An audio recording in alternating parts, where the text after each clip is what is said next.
High in the stark, breathtaking expanse of the Andes Mountains, a city of stone rises against the sky, silent, immense, and utterly mysterious. These are the ruins of Tiahuanaco, a place where massive stone blocks, some weighing over 100 tons, were cut and fitted together with a precision that defies explanation. Walls stand without mortar, yet the seams between the stones are so tight you cannot slide a piece of paper between them. Monolithic gateways are carved with intricate symbols that no one today fully understands. This is not just an ancient site, it is a question carved in stone, left behind by a people whose name, whose language, and whose very story have been all but erased by time. Close your eyes for just a moment and try to picture it, not as a ruin but as it once was. A thriving metropolis humming with life, set at an altitude that would leave many of us breathless. Who were the builders behind these monumental structures? How did they move these colossal stones across such rugged terrain? And what tools did they use to shape them with such impossible accuracy? And perhaps most haunting of all, why did this sophisticated culture vanish, leaving behind only echoes in the wind and stones that whisper secrets we are still straining to hear? This video is an invitation to step into that mystery with me. We are going to journey back thousands of years, piecing together clues from archaeology, mythology, and even the stars themselves to uncover the story of the culture that built Tiahuanaco. This is more than a history lesson. It is an exploration of human ingenuity, resilience, and the universal drive to create something enduring. Together, we'll walk the same ground they walked, trace the same symbols they carved, and ask the same questions that have puzzled explorers and scholars for centuries.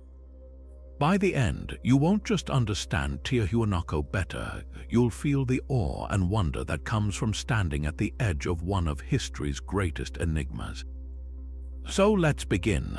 To truly grasp the wonder of Tiahuanaco, we must first understand its extreme and almost otherworldly setting. This city did not rise in a fertile valley or a sheltered coastal plain, as many great ancient civilizations did. Instead, its builders chose a place that seems deliberately designed to test human endurance. Perched at a staggering altitude of over 12,000 feet above sea level on the high plains of modern-day Bolivia, it sits just south of the vast, shimmering expanse of Lake Titicaca. The air here is thin, the sunlight is intensely sharp, and the nights can plunge into a bitter cold that feels absolute. To construct a metropolis of this scale in such an unforgiving environment speaks volumes about the incredible resilience and adaptability of its people. It forces us to abandon any preconceived notions about what ancient societies were capable of achieving. This was not a simple village of hardy survivalists. It was a complex urban center, a hub of immense cultural and likely spiritual significance that drew people from across the region. Think of it as a gateway in two profound ways. Most famously, there is the actual gateway of the sun, a single block of stone intricately carved with a central deity often called Viracocha, surrounded by 48 mysterious winged figures. This monument stands as a silent sentinel, its symbols a language we have yet to fully decipher, hinting at a sophisticated understanding of astronomy and mythology. But on a larger scale, the entire city itself acts as a portal for us today. It is our gateway back through time, offering us fragile, tantalizing clues about a world that existed long before the Inca Empire, which would later rise to power and even claim these ruins as part of their own origin story. The Inca encountered Tiahuanaco much as we do, as a magnificent and ancient mystery, built by a powerful culture they called the Huari, though we know them today as the Tiwanaku. And what we find through this portal is nothing short of astounding. The architectural genius on display is baffling. How does a culture without the wheel, without iron tools, without draft animals, quarry andesite blocks weighing more than 100 tons from a quarry miles away across Lake Titicaca? How do they transport these gargantuan stones and then shape them with such precision that they fit together in a complex, interlocking puzzle, resisting earthquakes for centuries? The famous Pumapunku platform is a particularly striking example, a sprawling complex where stones were cut with laser-like accuracy, featuring notches, angles, and channels that suggest a level of geometric and engineering knowledge that seems to belong to a much later era. This was more than just stacking rocks. It was a masterclass in stonework, a technology that appears suddenly in the archaeological record with no clear evidence of a simpler developmental phase. It is as if this knowledge arrived fully formed, which is one of the core mysteries that makes this site so compelling and so debated. This staggering precision is not limited to one or two structures. It defines the entire city. One of the most imposing examples is the Akapana pyramid. This was not a smooth-sided pyramid like those in Egypt, but rather a massive, terraced platform mound, believed to represent a sacred mountain at the very center of the Tiwanaku universe. What you see today is largely its skeletal remains, its outer-facing stones long since repurposed for other construction over the centuries. But even in its eroded state, the scale is breathtaking. The foundation alone covers nearly 600 feet on each side, and it rises to a height of over 50 feet. The internal structure is a complex labyrinth of stone-retaining walls, drainage systems, and sunken courtyards, all built with that same characteristic exactness. The engineering sophistication here is profound. This was a structure designed to manage water, to channel it through its body in a way that suggests a deep, almost intimate understanding of hydraulics and its potential symbolic connection to life and creation. Adjacent to the Akapana stands the Kalasasaya temple complex, a vast rectangular courtyard enclosed by a formidable wall made of immense upright stone pillars connected by smaller, perfectly fitted blocks. This space is widely thought to have functioned as a celestial observatory. Its western wall features the monumental gateway of the sun, but the entire enclosure is precisely aligned with the cardinal directions. The accuracy of this alignment is such that it would have allowed priests or astronomers to track the solstices and equinoxes with incredible precision. On the September equinox, for example, the sun would rise directly above the center of the eastern staircase, an event that would have transformed this stone courtyard into a colossal calendar and a stage for powerful ritual spectacles. This combination of monumental architecture and advanced astronomical knowledge is a hallmark of highly developed civilizations, yet here it appears in the high Andes, seemingly without a clear precedent. But the site that truly pushes the boundaries of belief and continues to be the focal point for the most intense speculation is Pumapunku. The name itself means the gateway of the Puma, but to call it merely a gateway is a profound understatement. It is better described as a sprawling, enigmatic platform complex that looks less like a building and more like a site struck by a cataclysm. The ground is littered with shattered, yet incomprehensibly precise stonework. Here you find andesite and sandstone blocks that have been cut with geometric perfection that feels almost machined. These are not simple rectangles. They are complex architectural components featuring T-shaped tabs, perfectly straight grooves, drill holes, and notches that interlock with identical pieces. The faces of these stones are flawlessly flat. The corners are sharp 90-degree angles, and the repeatability of these shapes suggests the use of standardized units of measurement and a sophisticated system of prefabrication. The enigma of how this was achieved is what fuels endless debate. The andesite stone used at Pumapunku is exceptionally hard, rating a 7 on the Mohs hardness scale, just below diamond. Modern engineers point out that to cut, dress, and shape stone of this hardness with such flawless surfaces, you would typically require hardened iron or diamond-tipped tools.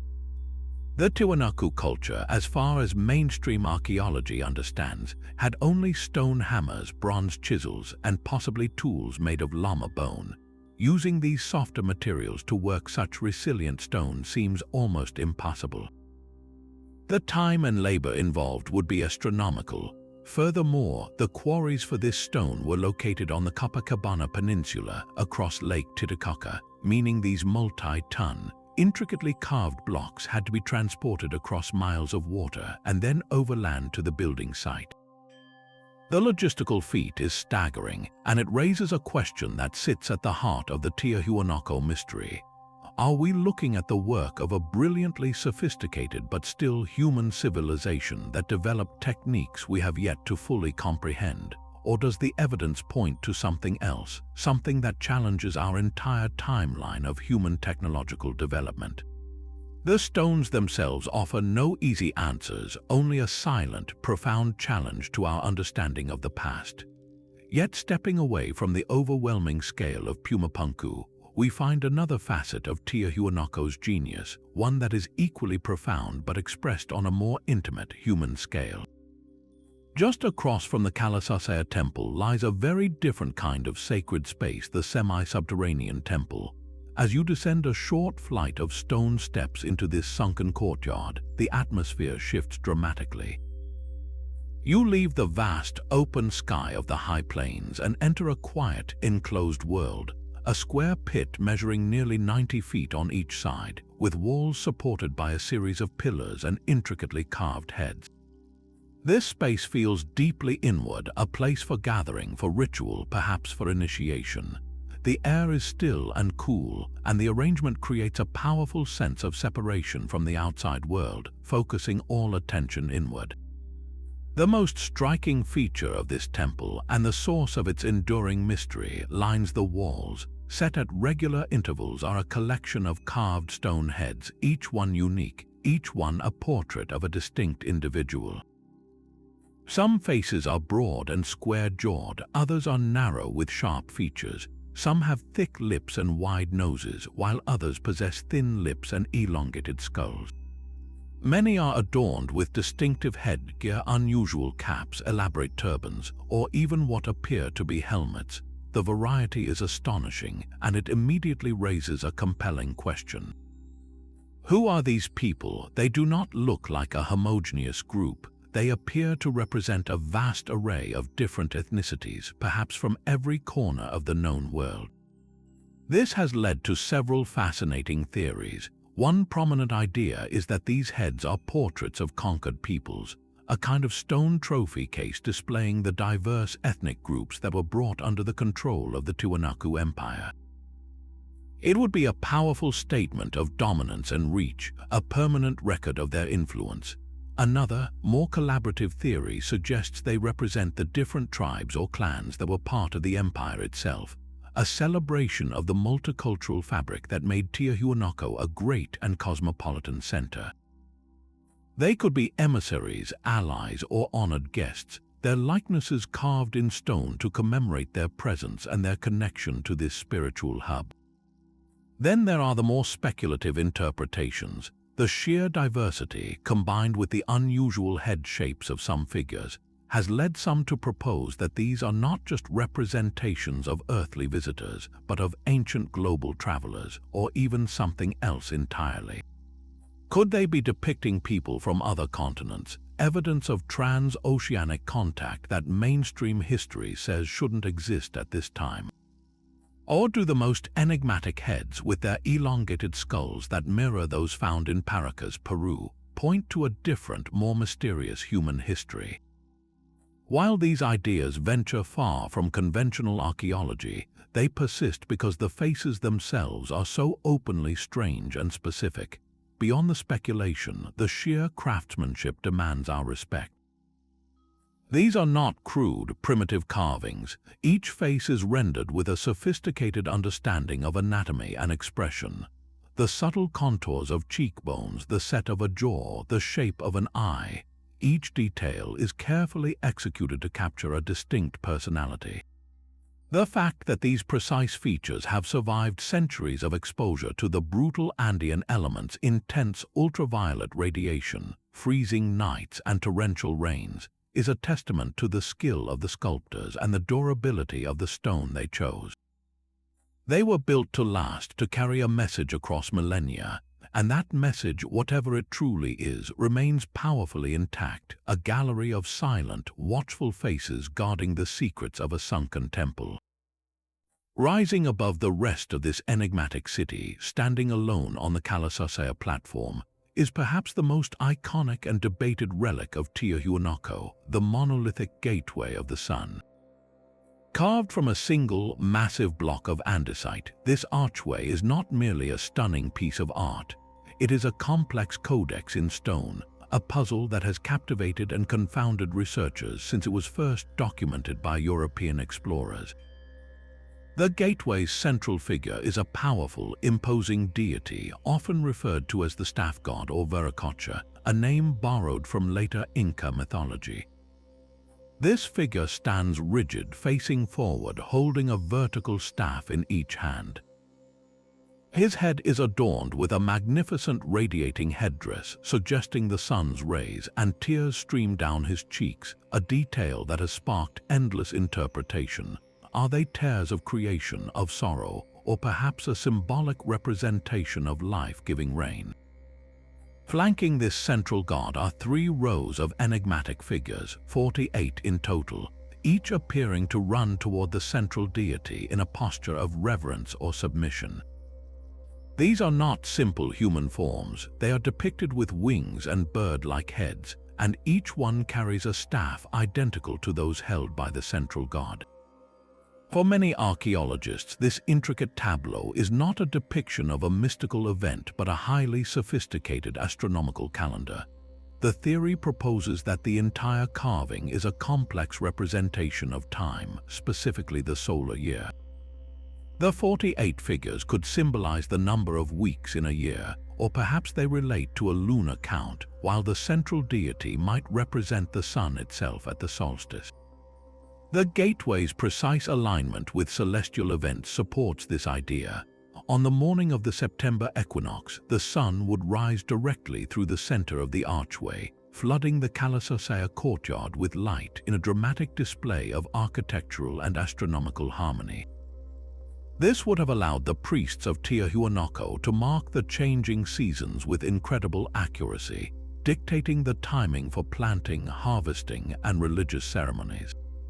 In this view, the gateway of the sun was the heart of a functioning observatory, a testament to a culture that had mastered the cycles of the heavens and embedded that knowledge into the very stones of their city. Yet for others, the interpretation of a simple calendar feels insufficient, even reductionist. The sheer symbolic power of the imagery, the tears of the god, the winged attendants, all of it suggests a narrative far richer than mere timekeeping. This leads to a more mystical interpretation, that the gateway was not just a marker of celestial cycles, but a literal portal both physically and spiritually. In this view, the archway may have served as a frame for ritual passages, where a shaman or a priest, perhaps in an altered state of consciousness, would step through the portal to commune with the deity and the spirit world. The carvings then become a map of that cosmic journey, with the central Viracocha as the gateway keeper and the 48 figures representing not weeks, but celestial beings or spirit guides assisting in the voyage between worlds. The tears could signify the emotional power and the profound sacrifice inherent in such a transcendental connection. This idea of a cosmic portal is further amplified by the condition in which we find the gateway today. It is fractured, broken down the middle, and it currently stands reconstructed but incomplete. Local Aymara tradition holds that it was shattered by a lightning bolt in a distant, mythical age, an event that simultaneously closed the portal and scattered the wisdom of the ancients. This powerful folklore adds another layer of meaning, transforming the gateway from a broken monument into a symbol of a lost connection to the cosmos. Whether one sees it as an advanced calendar or a spiritual vortex, the gateway of the sun refuses to yield a single, easy answer. It stands as a permanent invitation to look deeper, to consider that the builders of Tiahuanaco possessed not just a scientific understanding of the sky, but a cosmological one where science, religion, and myth were seamlessly woven into a unified vision of the universe. Now, if the architectural achievements at the main temple complex seem to defy the era, then the Pumapunku platform completely shatters our conventional understanding of pre-Columbian technology. This is not merely another set of ruins, it feels more like an ancient, high-precision industrial site struck by a cataclysm. The name Pumapunku translates to the gateway of the Puma, but that title barely hints at the mind-bending complexity of what lies scattered across the ground here. As you walk among the ruins, you are not looking at collapsed walls so much as you are examining the shattered components of a massive, intricate machine made of stone. The ground is littered with andesite and sandstone blocks that have been fractured and tossed about, yet each individual piece remains a masterpiece of engineering. These are not simple bricks, they are complex architectural components featuring perfectly flat surfaces, razor-sharp 90-degree angles, and an array of precisely cut geometric patterns, including T-shaped tabs, deep, straight grooves, and mysterious drill holes. The most famous of these components are the so-called H-shaped blocks. Imagine a large stone block, but instead of being a simple rectangle, it has a precise, recessed channel cut all the way around its perimeter. This creates a central raised section that perfectly mirrors the shape and size of the recessed channel on an adjacent block. When slotted together, these interlocking pieces would have formed incredibly strong, stable joints, resistant to the seismic activity common in the Andes. The repeatability of these shapes is what is so astounding. Each H-block is not a unique, hand-chiseled piece. They are nearly identical, suggesting the builders used a standardized system of measurement and a form of prefabrication. They were creating interchangeable parts, a concept we typically associate with the Industrial Revolution, not antiquity. This level of precision immediately presents a series of seemingly insurmountable challenges. First, there is the material itself. The gray andesite stone used for many of these components is exceptionally hard, rating a 7 on the Mohs hardness scale. To put that in perspective, that's just slightly softer than diamond, sapphire, or topaz. Modern stonemasons would use tools tipped with hardened steel or diamond to work a material like this effectively. The accepted historical record tells us the Tiwanaku people had access to stone hammers, bronze chisels, which are much softer than andesite, and possibly tools made from llama bone.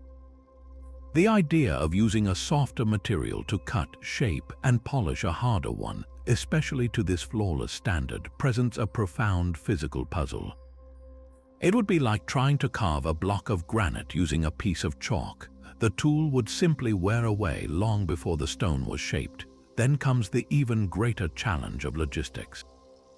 The quarries for this specific andesite were not local. They were located on the Akapana Peninsula, over 50 miles away across the deep, cold waters of Lake Titicaca. This means these multi-ton stone blocks, some weighing over 100 tons, had to be quarried, moved to the shore, loaded onto some form of watercraft, sailed across the lake, unloaded, and then transported overland for the final leg of the journey to the building site. The sheer scale of this operation is almost incomprehensible.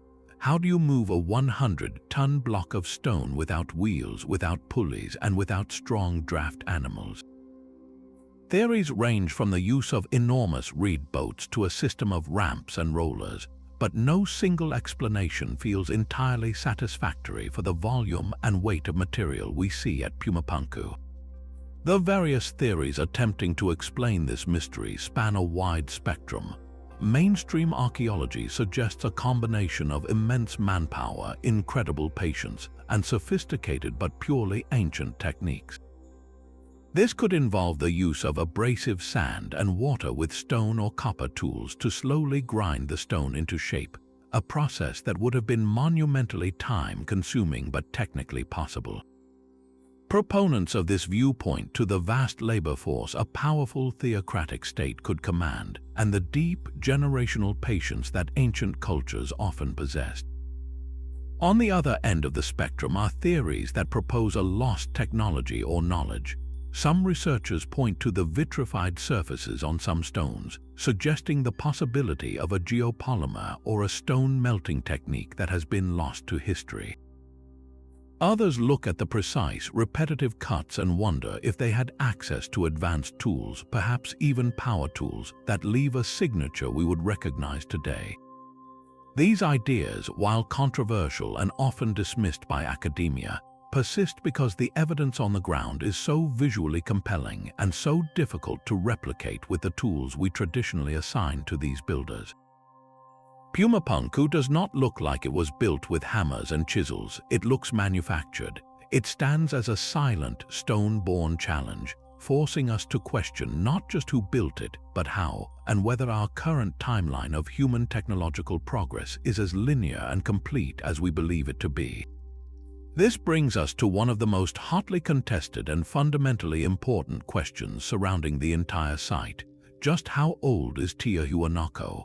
If we cannot place it accurately in time, we cannot hope to understand its place in human history or the true nature of the culture that built it. The answer, however, is far from simple and remains one of the greatest points of friction between conventional archaeology and more alternative historical theories. Mainstream archaeology, relying on methods like radiocarbon dating and ceramic typology, paints a picture of a powerful but relatively recent civilization. Carbon dating of organic materials found embedded in the structures, such as charcoal from ancient fires or bits of rope, consistently yields dates between approximately 300 and 1000 AD. This timeline positions Tiahuanaco as a contemporary of other great pre-Columbian cultures like the Maya, flourishing for several centuries as the dominant religious and political power in the southern Andes before a period of prolonged drought, according to the prevailing theory, led to its eventual abandonment around the year 1000.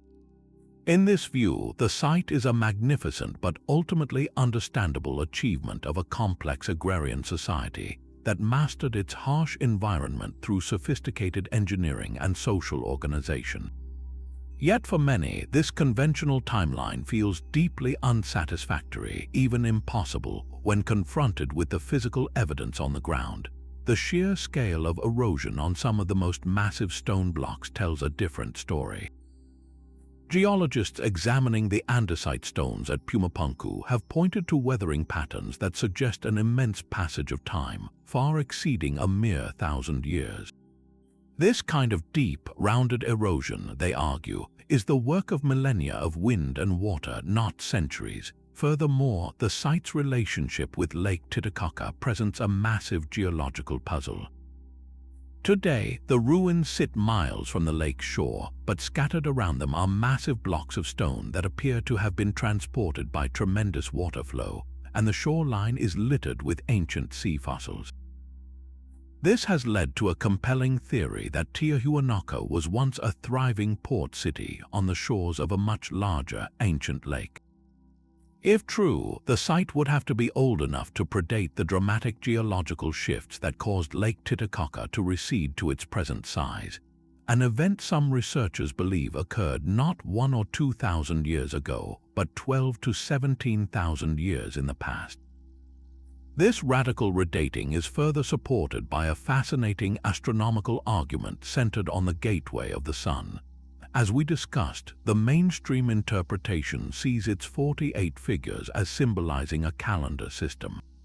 However, researchers like Professor Arthur Posnansky, who studied the site intensively in the early 20th century, proposed that the carvings represented a far more ancient and precise astronomical calendar.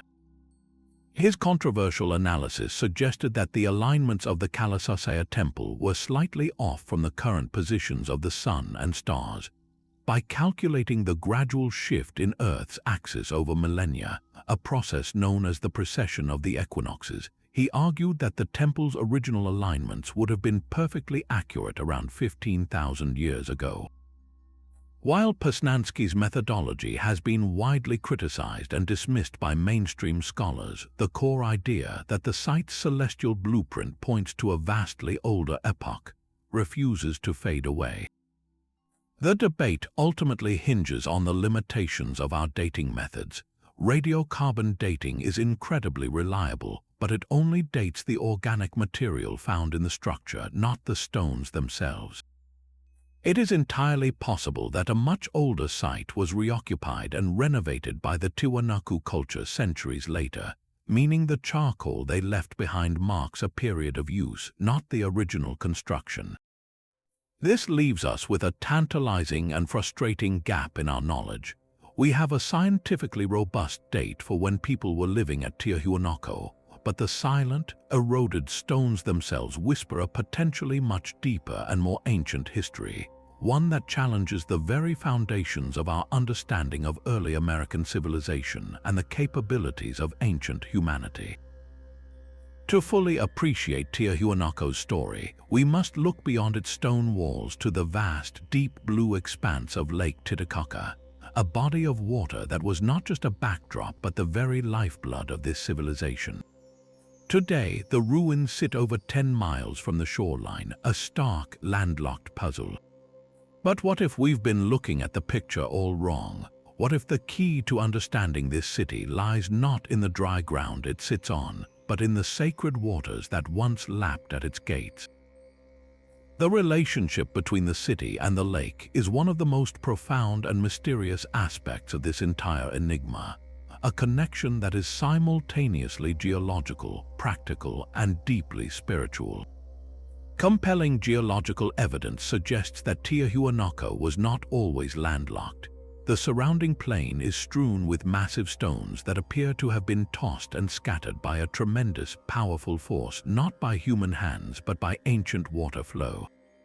Even more telling, the area is littered with oceanic fossils, seashells, and calcareous deposits that are completely out of place in the high-altitude Andes. This has led many researchers to a startling conclusion. The site was once a port city. They propose that in a distant, warmer epoch, Lake Titicaca was part of a much larger inland sea, sometimes called Lake Bolivian, that would have extended far beyond its current borders, its shores reaching right up to the foundations of Tiahuanaco's monuments. If this theory holds, it completely recontextualizes the entire civilization. The massive stones at Pumapunku were not dragged across miles of barren altiplano. They were shipped across deep water, a logistical feat that, while still monumental, becomes far more plausible than overland transport.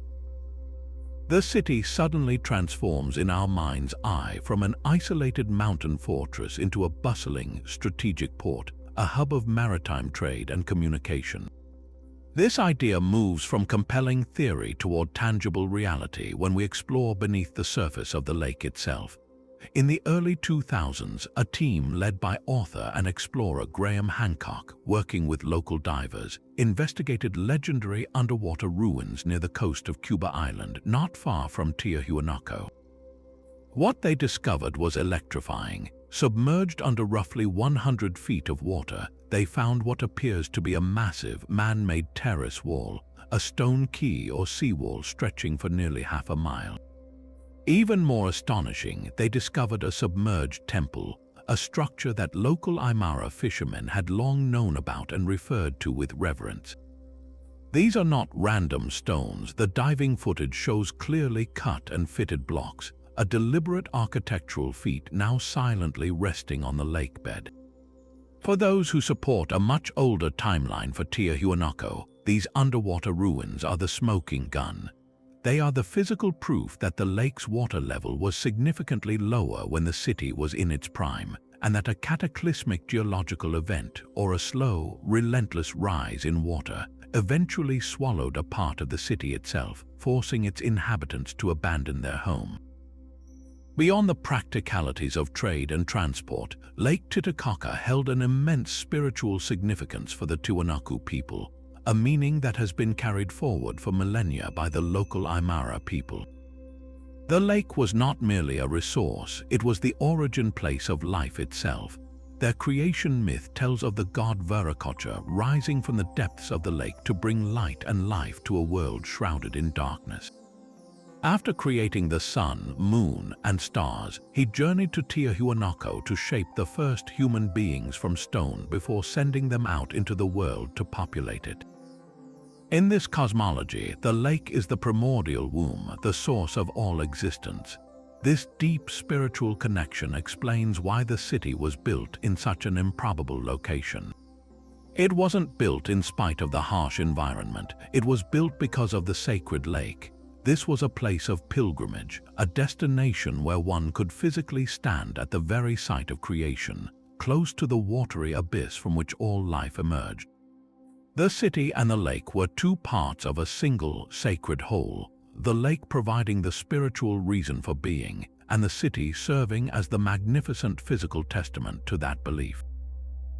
Yet the true genius of the Tiahuanaco farmers was not just in building these platforms, but in the sophisticated hydrological system they engineered to support them. They dug a network of canals between the raised fields, filling them with water from Lake Titicaca and nearby rivers. This simple-sounding innovation created a powerful, multi-layered solution to the Altiplano's extreme climate.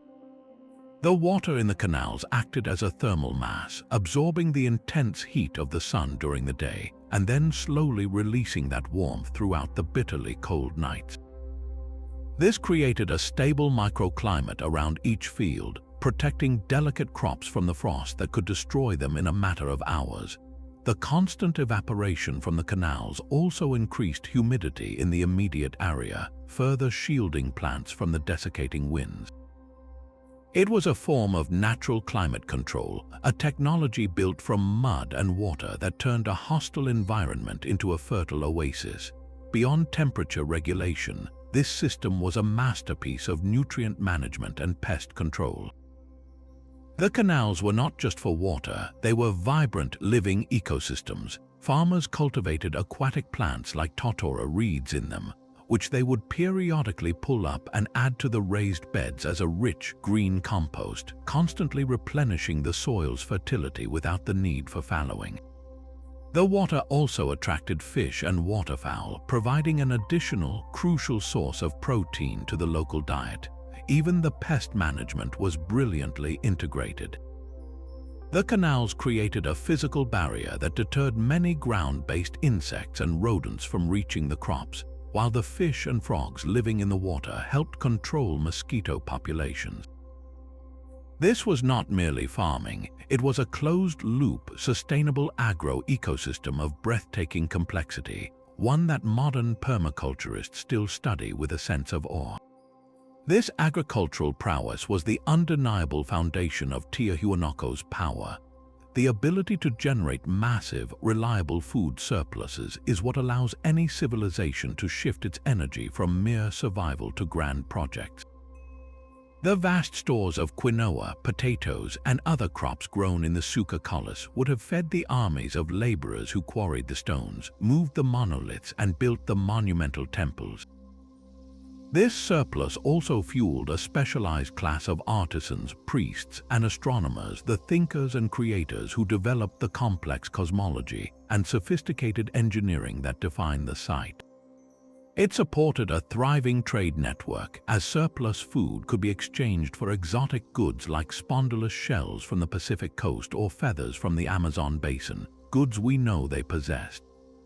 The raised fields were the engine of the empire, the quiet, muddy, and profoundly intelligent work that made the grandeur of the stone city possible. The story of this system's eventual decline is as instructive as its success.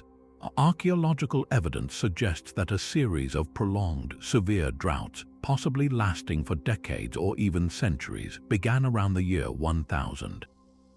As the rains failed and water levels in Lake Titicaca dropped, the carefully balanced hydrological system of the Suca Collis would have collapsed. The protective canals dried up, the microclimates vanished, and the frost returned with a vengeance. The very ingenuity that had allowed them to conquer the environment made them vulnerable to its dramatic shifts. This ecological catastrophe, likely coupled with social upheaval, is what most archaeologists believe led to the gradual abandonment of the city.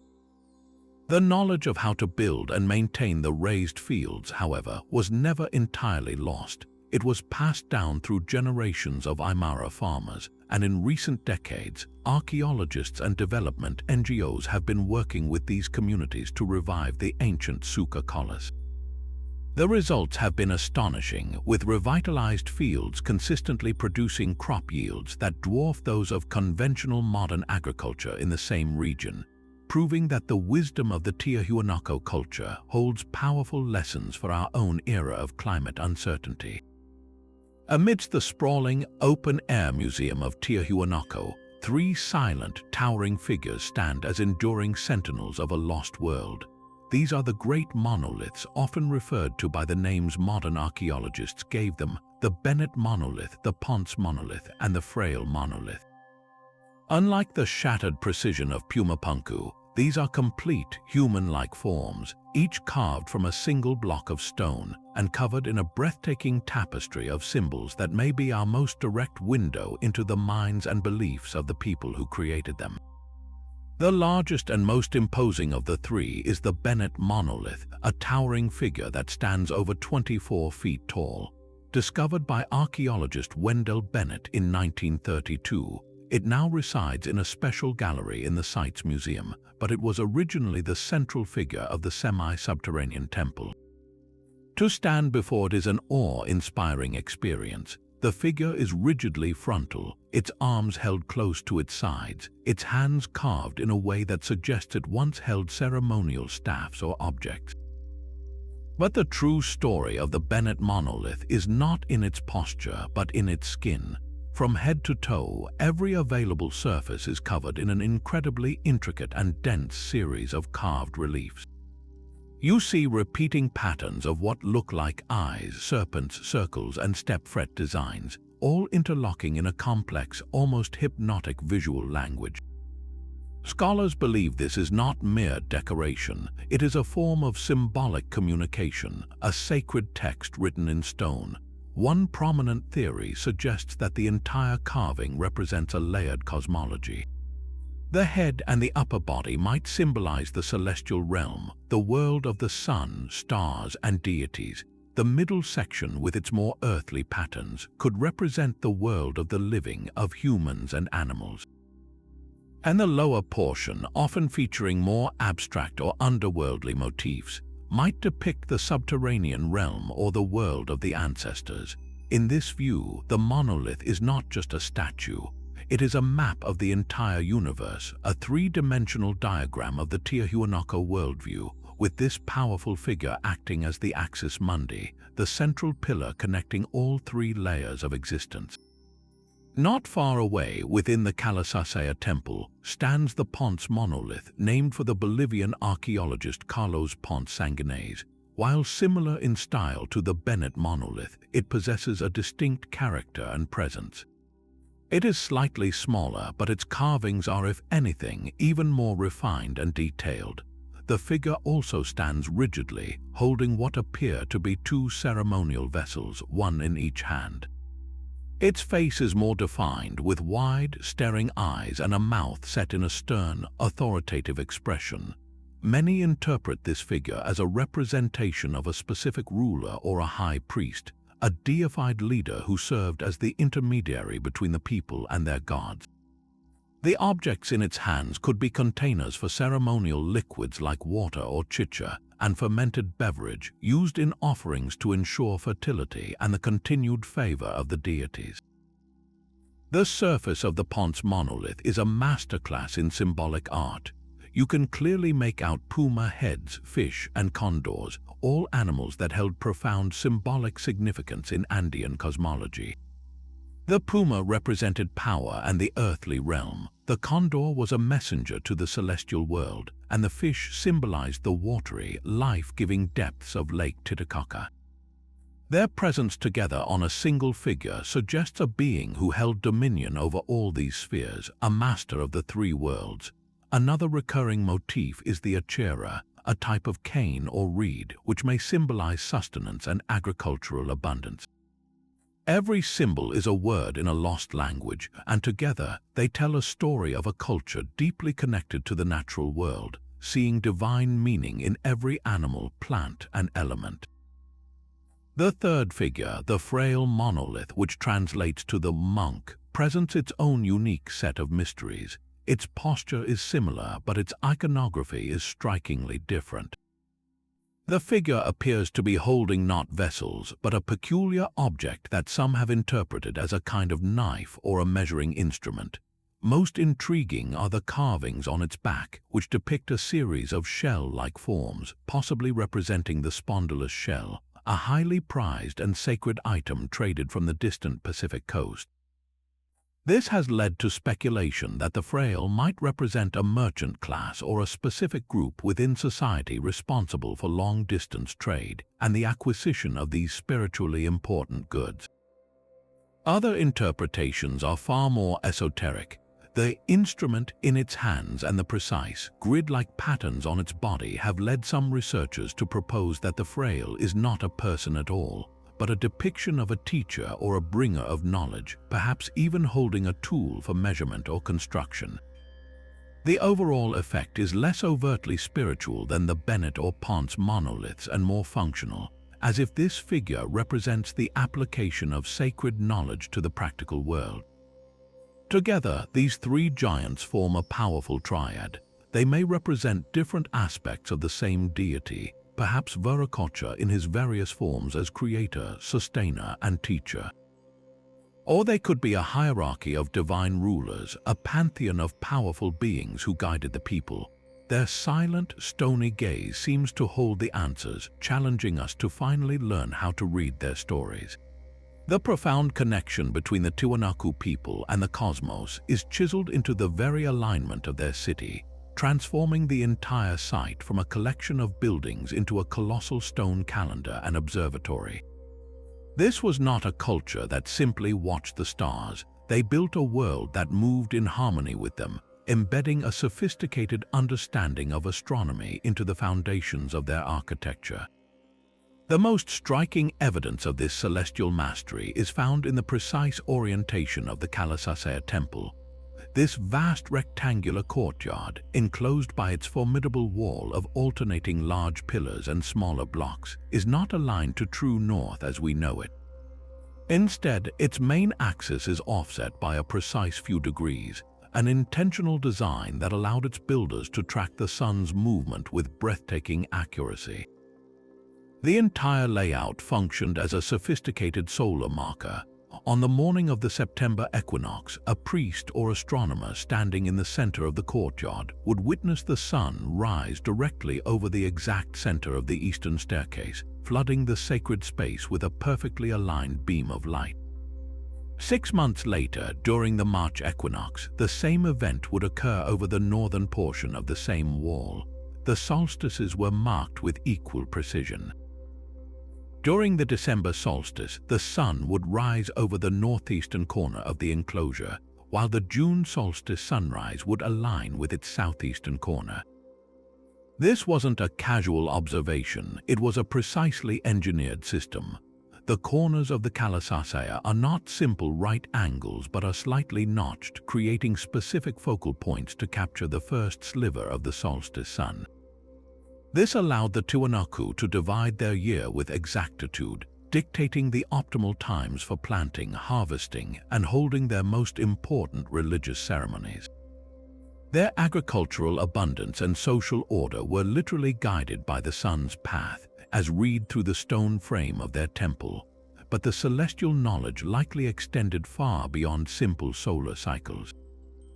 The 48 enigmatic winged figures flanking the central deity on the gateway of the sun have long been a source of intense speculation. While one compelling theory suggests they represent the 48 weeks of a lunar solar calendar, another possibility points to a far more complex understanding of the heavens. Some researchers propose these figures could symbolize a count related to the precession of the equinoxes, the slow, wobbling shift in Earth's axis that completes a cycle every 26,000 years.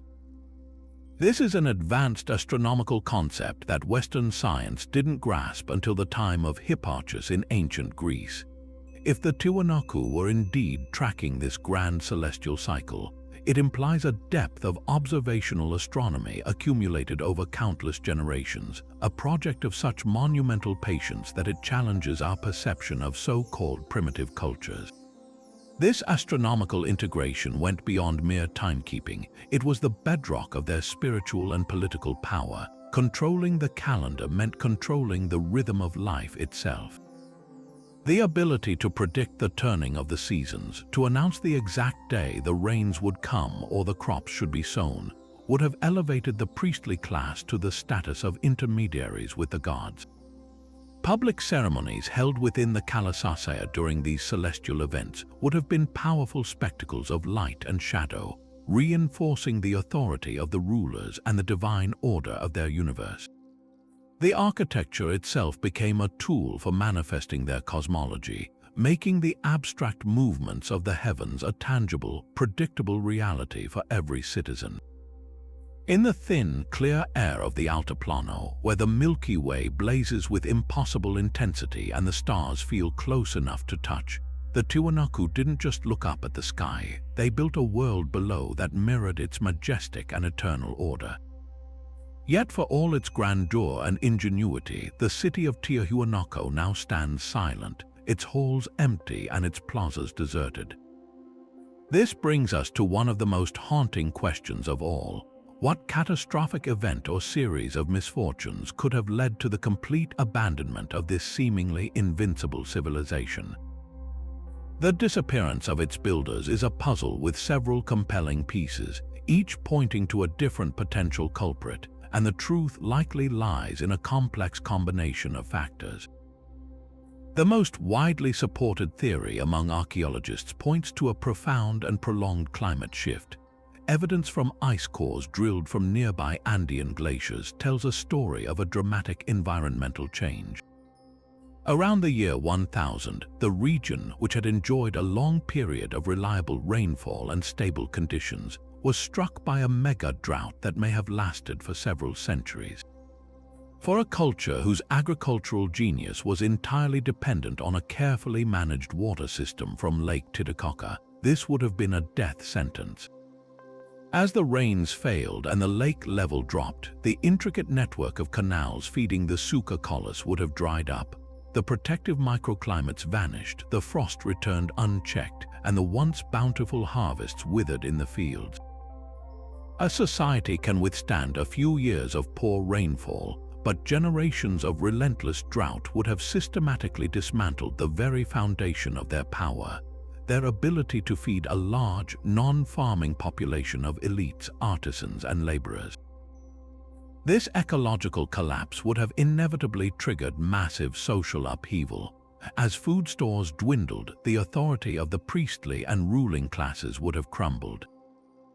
Their claim to divine favor, so powerfully demonstrated through their ability to predict the seasons and ensure plenty, would have rung hollow in the face of endless famine. We can imagine a society fracturing from within, with civil unrest, the abandonment of outlying settlements, and a likely challenge to the central power structure. The grand temples and celestial calendars, once the source of their strength, would have become meaningless monuments to failed gods in the eyes of a starving populace. The social contract that held this complex society together would have dissolved, leaving people to fend for themselves. Another possibility, which could have acted in concert with the drought, is a sudden and catastrophic geological event. We've already discussed the compelling evidence that Tiahuanaco was once a port city on a much larger lake. Some researchers propose that a massive seismic event, common in the geologically active Andes, could have been the final blow. A powerful earthquake could have devastated the city's infrastructure, toppling precisely fitted walls and shattering the confidence of its inhabitants. Even more dramatically, such an event could have triggered a sudden and permanent change in the local hydrology, perhaps causing Lake Titicaca to drain rapidly or shift its shoreline even further away, instantly severing the city's lifeline and its spiritual connection to the water. There is also the perennial suspect in the collapse of ancient civilizations: invasion. Could a powerful external force have overrun Tiahuanaco, While there is little evidence of a concentrated military assault, no layers of ash or unburied bodies that typically signify violent conquest, a more subtle form of takeover is possible.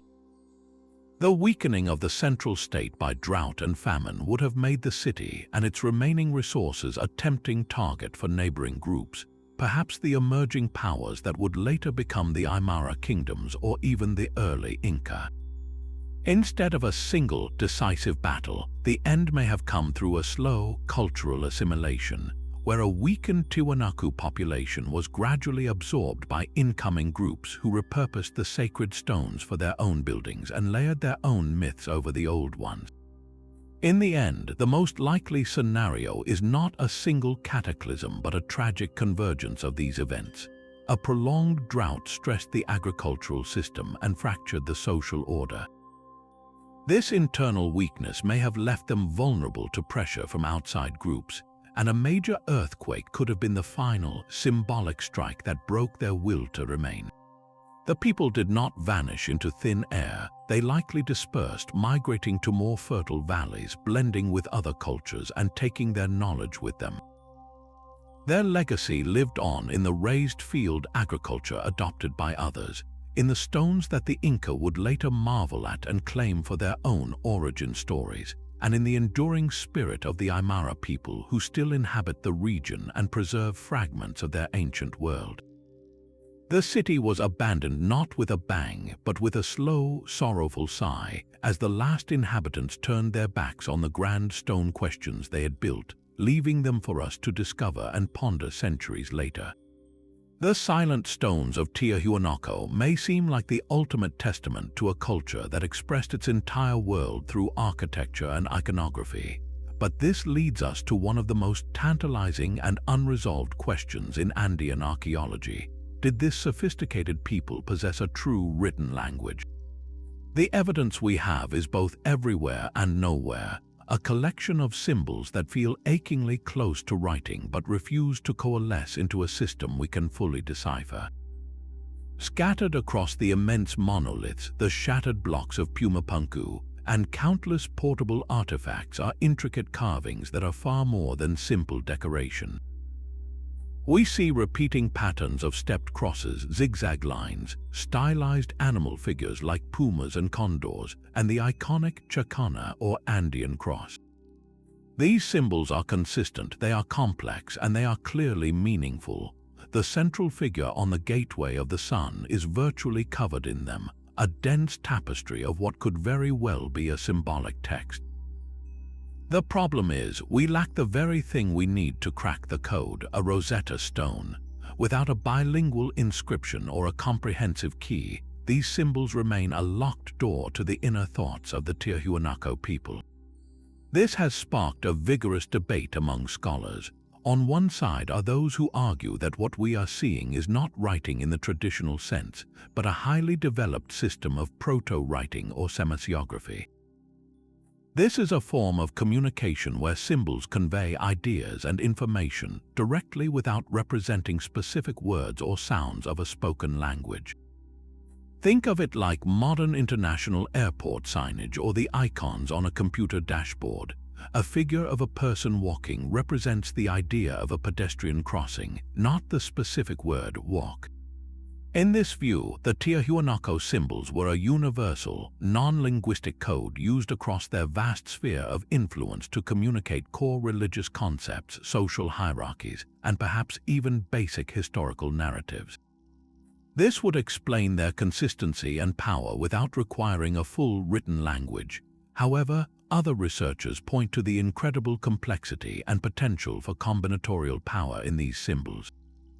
The way they are grouped, layered, and repeated on objects like the Bennett monolith suggests a capacity for storing and transmitting information that goes far beyond simple pictograms. It is possible that this system evolved into a true logographic or even syllabic script, where symbols could represent specific words or syllables. A compelling point of comparison emerges centuries later with the Inca Empire, who famously used the quipu, a complex system of knotted cords for record-keeping and possibly even narrative history. If a system of knots could achieve such sophistication, it is not at all far-fetched to imagine that the master builders of Tiahuanaco had developed an equally sophisticated, but entirely different, system of graphic communication carved in stone. The tragic possibility, and one that hangs heavily over this mystery, is that we may have lost the key forever. Written language on perishable materials simply does not survive in the high-altitude, seasonally wet, dry environment of the Andes. If the Tiwanaku people used a form of writing on wood, woven textiles, or animal skins, those materials would have decayed completely over the centuries. What we are left with are the permanent, stone-carved public symbols, perhaps just the monumental and religious tip of a much larger linguistic iceberg. The everyday administrative documents, the personal letters, the detailed histories, if they ever existed, are gone, leaving us with the monumental and sacred shell of their communication without its everyday soul. This means we might only be seeing the formal, religious font of their writing, forever separated from the context that would make it intelligible. Ultimately, the symbols of Tiahuanaco stand as a profound reminder of the many ways humanity has found to make thought permanent. Whether it was a full written language or the world's most sophisticated system of symbolic proto-writing, its loss is immeasurable. It represents the complete silencing of a people's voice, the erasure of their names, their stories, their laws, and their poetry. We can measure their stones and admire their engineering, but without access to their words, a fundamental part of their culture remains just beyond our grasp, a silent echo in a gallery of stone. The sheer scale of Tiahuanaco's stone monuments tells a story of local power, but the smaller, more portable artifacts found within its walls reveal a tale of global connections. This was not an isolated mountain kingdom. It was the pulsating heart of a vast economic and cultural network that stretched across the entire South American continent. To understand the true might of this civilization, we must look beyond the Altiplano and trace the paths of the goods that flowed in and out of this high-altitude hub, transforming it into a cosmopolitan crossroads of the ancient Andes. Imagine the bustling plazas of Tiahuanaco at its peak. Amidst the grand ceremonies and the hum of daily life, merchants from distant lands would have mingled with local priests and artisans. The evidence for this is literally buried in the ground. Archaeologists excavating the city have uncovered spondylus shells, meticulously carved and highly prized, that could only have come from the warm waters of the Pacific Ocean off the coast of modern-day Ecuador. They have found tropical bird feathers, vibrant blue and green, transported from the depths of the Amazon rainforest to be woven into the headdresses of the elite. They have discovered obsidian, a volcanic glass used for fine cutting tools, traced to quarries hundreds of miles away. These were not occasional trinkets, they were essential commodities in a sophisticated and far-flung trade system. But what were they trading in return? What did Tiahuanaco produce that was valuable enough to be sent on these epic return journeys? The answer likely lies in two key areas: its agricultural bounty and its spiritual authority. The surplus food grown in the miraculous Suca collis quinoa, potatoes, and other tubers could have been dried and transported as lightweight, nutritious provisions for travelers and traders. Perhaps more importantly, they traded in prestige goods that bore the unique signature of Tiahuanaco's master craftspeople. Exquisitely crafted pottery, characterized by its black-on-red geometric designs and distinctive feline and condor motifs, has been found at sites from the coast of Peru to northern Chile and Argentina. These were not just pots, they were powerful status symbols, vessels that carried the cultural and religious cachet of the great highland city to emerging elites in distant regions. Along with ceramics, textiles woven from the wool of alpacas and vicuñas, likely dyed with rare pigments and embroidered with sacred patterns, would have been another high-value export, a tangible piece of Tiahuanaco's divine power. The logistical challenge of moving these goods is almost as staggering as moving 100-ton stones. How did they traverse a landscape of some of the world's most extreme geography, from barren coastlines to jagged mountain peaks to dense, swampy rainforest, without the wheel, without draft animals like horses or oxen, and without a system of paved roads like the Inca would later build? The answer is a testament to human endurance and ingenuity. The primary beast of burden was the llama. These resilient animals, perfectly adapted to the thin air and rugged terrain, could carry loads of up to 75 pounds for 15 miles a day in caravans that could number in the hundreds.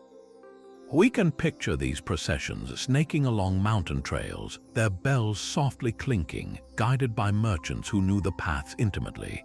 For routes across Lake Titicaca, they built boats from totora reeds, the same material used for their raised fields.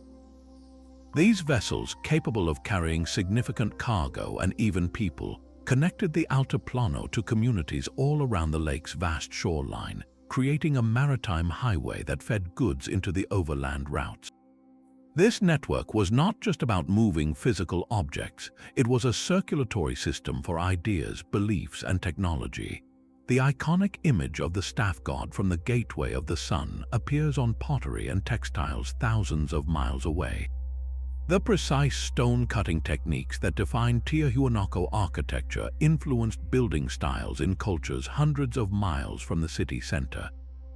They were exporting a worldview, and the physical goods were merely the vessels for this ideological exchange.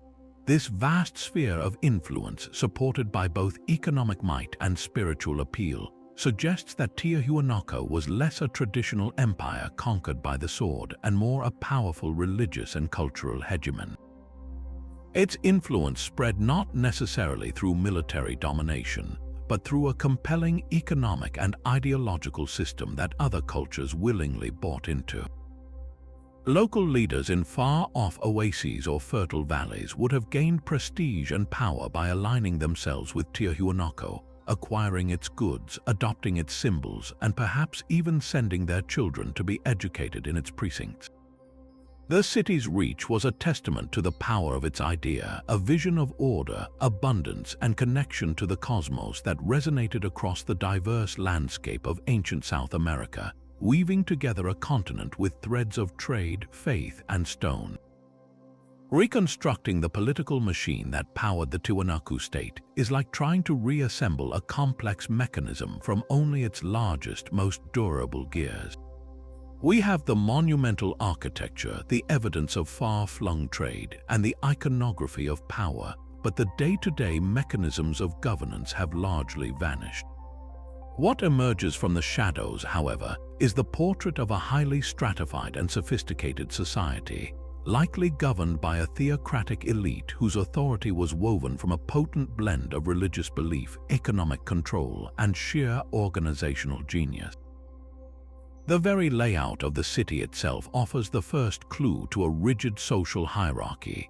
At the physical and symbolic center stood the Akapana pyramid, a man-made mountain that literally and figuratively placed the ruling class above everyone else. This was not a public space. Its restricted access and complex internal structures suggest it was the exclusive domain of a priestly and political elite. From this elevated position, they could literally look down upon the semi-subterranean temple, a space that may have been used for initiating lesser elites or for public gatherings controlled from above. Further out would have been the residential areas, with housing likely reflecting social status, larger, more permanent structures for artisans and administrators close to the center, and simpler dwellings for laborers and farmers on the periphery. This concentric urban plan is a classic blueprint for a centralized, hierarchical state where power radiates outward from a single, sacred core. The artifacts left behind scream of this social division. The elite lived surrounded by objects of immense symbolic value and exotic origin. They dined from finely polished keru cups, drank chicha beer from ceremonial vessels, and adorned themselves with headdresses made from tropical bird feathers and necklaces of imported spondylus shell. In death, they were buried with these treasures, along with intricately woven textiles and objects of gold and copper. Meanwhile, the vast majority of the population lived a far more austere existence. Their material culture consisted of simple, utilitarian pottery and tools. This stark disparity in grave goods and living standards is the undeniable archaeological signature of a society with a powerful ruling class and a large supporting base of commoners. But what was the source of this elite's power? The evidence points less to a fearsome military empire and more to what scholars call a theocratic state or a kinship-based hegemony. Their authority appears to have been rooted primarily in their perceived role as intermediaries with the gods. They controlled the calendar, predicted the solstices from the Kalasasaya, and performed rituals they claimed ensured the sun would rise, the rains would come, and the crops would grow. This spiritual claim was then brilliantly backed by economic dominance. By controlling the immense agricultural surplus from the Suka Colossus, the elite controlled the very lifeblood of the society. They could fund grand construction projects, feed a class of specialized artisans who produced prestige goods, and stockpile food for trade and to distribute in times of need, reinforcing their image as benevolent providers. This leads to the critical question of how they administered their territory. Unlike the later Inca with their sprawling, militaristic empire held together by a network of roads and administrative centers, the Tiwanaku state likely exerted its influence through a different model, the establishment of distant colonies and a powerful system of cultural influence. Archaeologists have identified Tiwanaku-style enclaves far from the capital, like at Chen Chen in southern Peru or in the oasis of San Pedro de Atacama in Chile. These were not military garrisons but communities of Tiwanaku settlers or strongly aligned local elites who adopted the material culture, religious symbols, and likely the political allegiance of the homeland.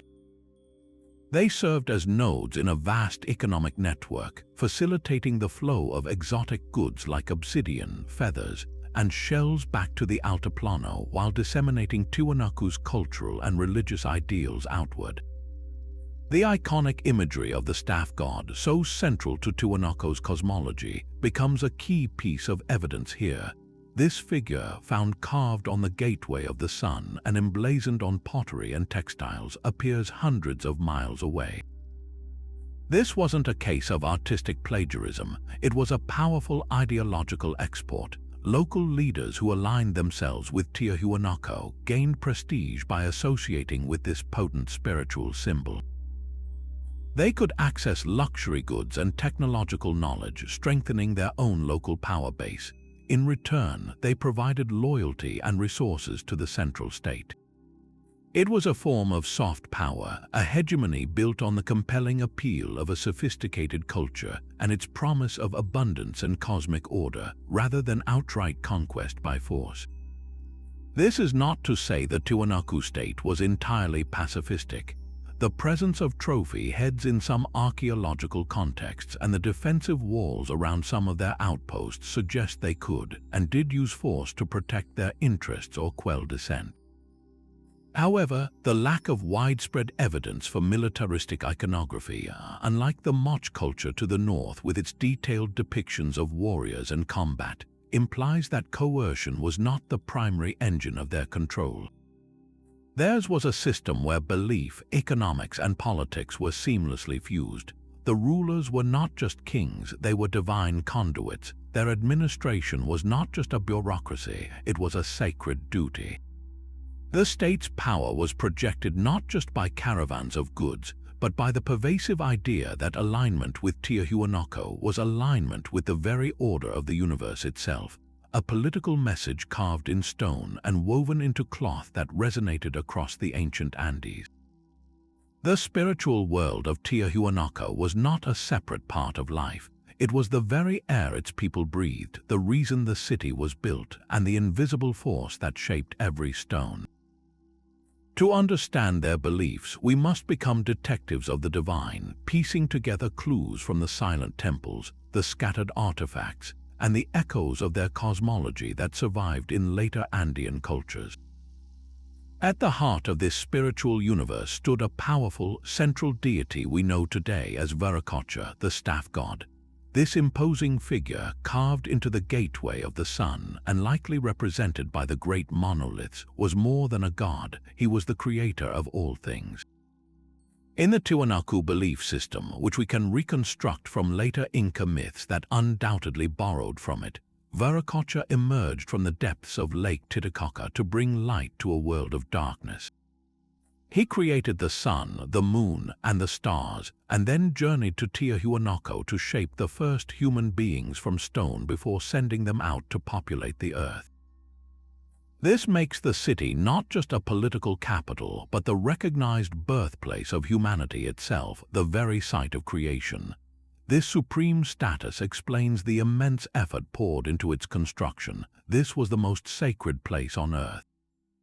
The design of the city itself was a physical manifestation of their cosmology, a giant three-dimensional model of the universe. The massive Akapana pyramid with its 7 terraces was not merely a temple, it was a symbolic sacred mountain, a replica of the powerful peaks that encircled the Altiplano, which were themselves considered deities.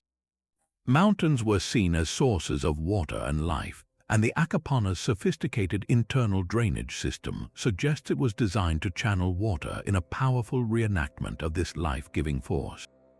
Just beside it, the sunken semi-subterranean temple represents the underworld, the realm of the ancestors and the source of fertility from within the earth. And the Kalasasaya courtyard, open to the sky and perfectly aligned with the sun and stars, represented the celestial plane. This architectural triad, the pyramid for the earthly mountain gods, the sunken temple for the underworld, and the open courtyard for the heavens, created a complete cosmic landscape. A worshipper moving through these spaces was embarking on a spiritual journey through all layers of existence, from the depths of the earth to the height of the sky. Within these sacred spaces, a complex calendar of rituals would have unfolded, dictated by the celestial alignments the priests so precisely tracked. On the equinoxes and solstices, the Kalasasaya would have transformed into a stage for powerful public spectacles. We can imagine the high priest, perhaps adorned in a headdress of tropical feathers and holding ceremonial staffs, standing in the center of the courtyard as the first ray of the sun struck the exact center of the gateway or the eastern staircase. This dramatic transformation of stone by light would have been presented as the deity's direct blessing, a reaffirmation of the priest's divine connection and the cosmic order. These events were likely accompanied by processions, music from conch shell trumpets and panpipes, and the consumption of chicha, a fermented corn beer. Offerings were a crucial part of maintaining balance with the gods. Archaeologists have found evidence of ritual caches containing burned offerings of llama fat, tiny sheets of punched gold and silver depicting llamas and human figures, and exquisite miniature ceramics, beautiful, non-utilitarian objects created solely as gifts for the divine. The question of human sacrifice at Tiahuanaco remains a topic of intense debate, lacking the clear evidence found at sites like those of the Moche or the Inca. There are no mass graves or obvious sacrificial chambers. However, the discovery of isolated trophy heads, often with drill holes for display, suggests a ritualistic aspect to violence, possibly related to warfare or the veneration of powerful ancestors. It is not difficult to imagine that in times of extreme crisis, such as the prolonged droughts that may have ended their civilization, the priests might have felt compelled to offer the ultimate sacrifice to appease Viracocha and restore balance to the world. Even without conclusive proof, the potential for such practices reminds us that their religion was not just about creation and light, but also about the sobering responsibility of maintaining a fragile cosmic order through any means necessary. This spirituality permeated every aspect of Tiwanaku society, from the grandest temple to the simplest household. The farmer planting potatoes in a suka kolu was participating in a ritual of renewal dictated by the priest's astronomical observations. The artisan weaving a textile was encoding sacred symbols, stepped frets, condors, pumas into a blanket, turning everyday objects into carriers of faith. The trader returning from the coast with spondylus shells was not just transporting a luxury good. He was bringing a piece of the ocean, a symbol of the primordial waters of creation, back to the holy city. Religion was the framework that gave meaning to labor, validated political power, and explained the mysteries of the natural world. It was the glue that held the empire together, a shared belief system that connected a distant colony in Chile to the spiritual heart of the universe high in the Bolivian Andes. The stones of Tiahuanaco endured because they were not just built to last. They were built to mean something, to tell a story of creation, order, and humanity's place within a living, breathing cosmos. Yet this very precision forces us to confront the most basic and baffling question of all. How did a culture without the wheel, without iron tools, and without powerful draft animals achieve a logistical feat that would challenge modern engineers? The journey of these stones began at distant quarries. The distinctive gray andesite, so hard it can only be scratched by topaz or diamond, was quarried from a site on the Akapana Peninsula, over 50 miles away across the deep, cold waters of Lake Titicaca. Imagine a single block larger than a family car and weighing more than 100 tons.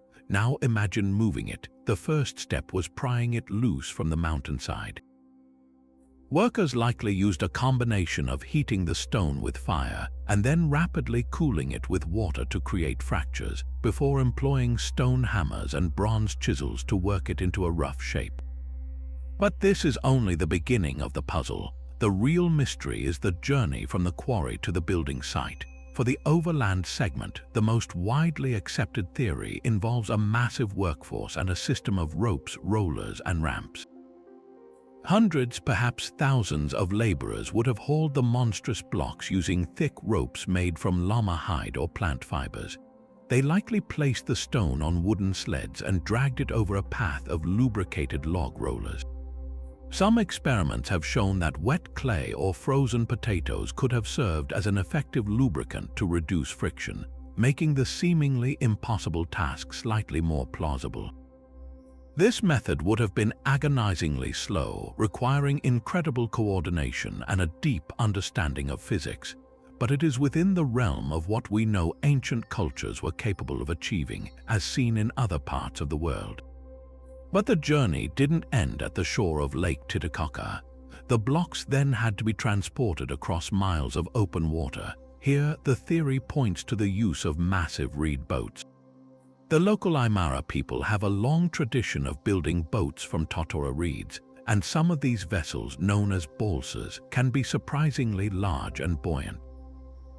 A sufficiently enormous balsa, perhaps made from multiple bundles lashed together, could potentially have supported the weight of these stones for a slow, careful crossing. The reed's natural buoyancy and flexibility would have helped absorb the strain, turning the lake from a barrier into a highway.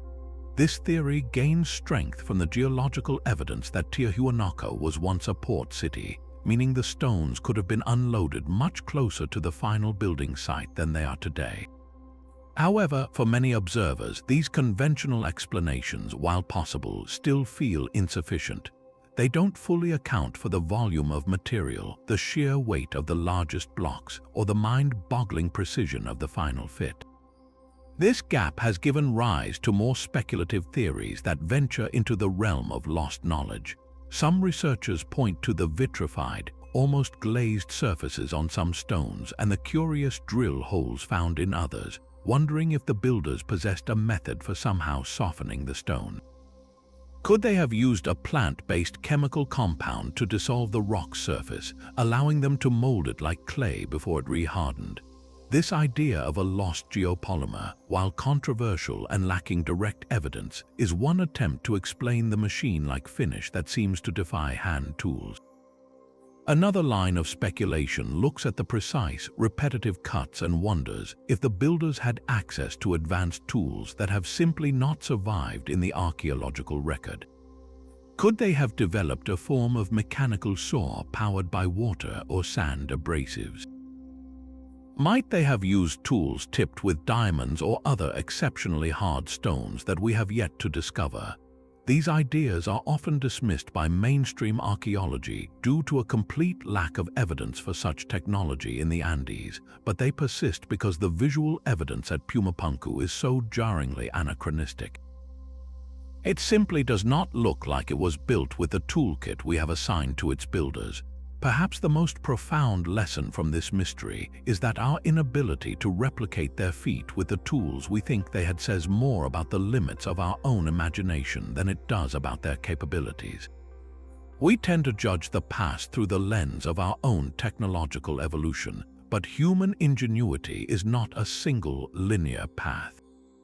The Tiwanaku people, over generations, may have developed a profound and intuitive mastery of stone, physics, and logistics, a mastery that was so effective it became commonplace for them, but whose techniques were so specialized they were never written down and were ultimately lost to time. The stones remain a permanent testament to a forgotten art, silently defying us to understand not just how they were moved, but to reconsider what we believe ancient people were capable of achieving. While the monumental stonework of Tiahuanaco speaks to their engineering prowess, it is in their smaller, more intimate creations that we truly hear the voice of their culture. Their artistic legacy, preserved in clay, thread, and metal, reveals a society with a sophisticated aesthetic vision, where every object, no matter how utilitarian, was an opportunity to encode meaning and connect to the spiritual world. The pottery of Tiahuanaco is instantly recognizable and utterly distinctive. Unlike the more fluid, naturalistic styles of some contemporary cultures, Tiwanaku potters favored a bold, graphic, and highly symbolic approach. They produced elegant vessels, often in the form of ceremonial karu cups, with a polished black on red or black on orange color scheme.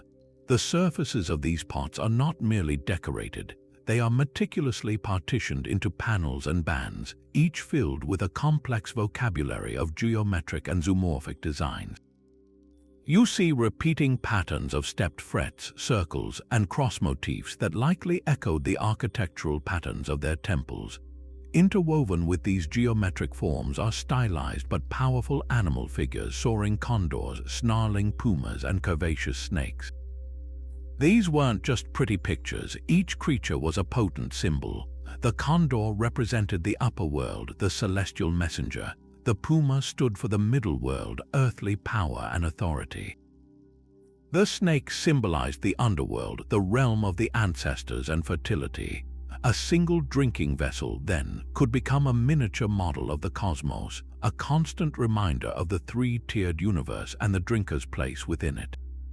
This wasn't art for art's sake. It was a tangible expression of a deeply held cosmology, a way to make the sacred a part of everyday life. Their mastery extended from the earth of the potter's wheel to the brilliance of the forge. The metalworkers of Tiahuanaco were among the most advanced in the ancient Americas, skilled in working gold, silver, and copper. They employed techniques like repoussé, where metal is shaped by hammering from the reverse side, and soldering to create complex objects. They crafted exquisite ornamental pins, known as tupas, used to fasten cloaks, often topped with intricate miniature sculptures of llamas or human figures. They made dramatic nose ornaments, delicate ear spools, and pectorals that would have glittered on the chests of elites during ceremonies. Perhaps most impressive were their ritual objects. They created small, flat sheets of gold and silver, often punched with designs depicting the staff god or camelids like llamas and alpacas. These were not currency. They were likely offerings, ritually burned or buried as gifts to the deities. The ability to transform raw, dull ore into a dazzling, luminous object must have seemed like magic, further elevating the status of the ruling class who controlled this technology. This control over precious metals was another form of power, a way to manifest the divine brilliance of the sun and stars in a wearable, displayable form that reinforced their connection to the celestial realm. But if their stonework is monumental and their metalwork luminous, their textiles represent the most fragile and poignant thread connecting us to their world. The arid soil of the Andes preserves organic material exceptionally well, and fragments of Tiwanaku cloth have survived, offering a fleeting glimpse into a lost aesthetic. These textiles reveal a society that valued color, pattern, and incredible technical skill in weaving.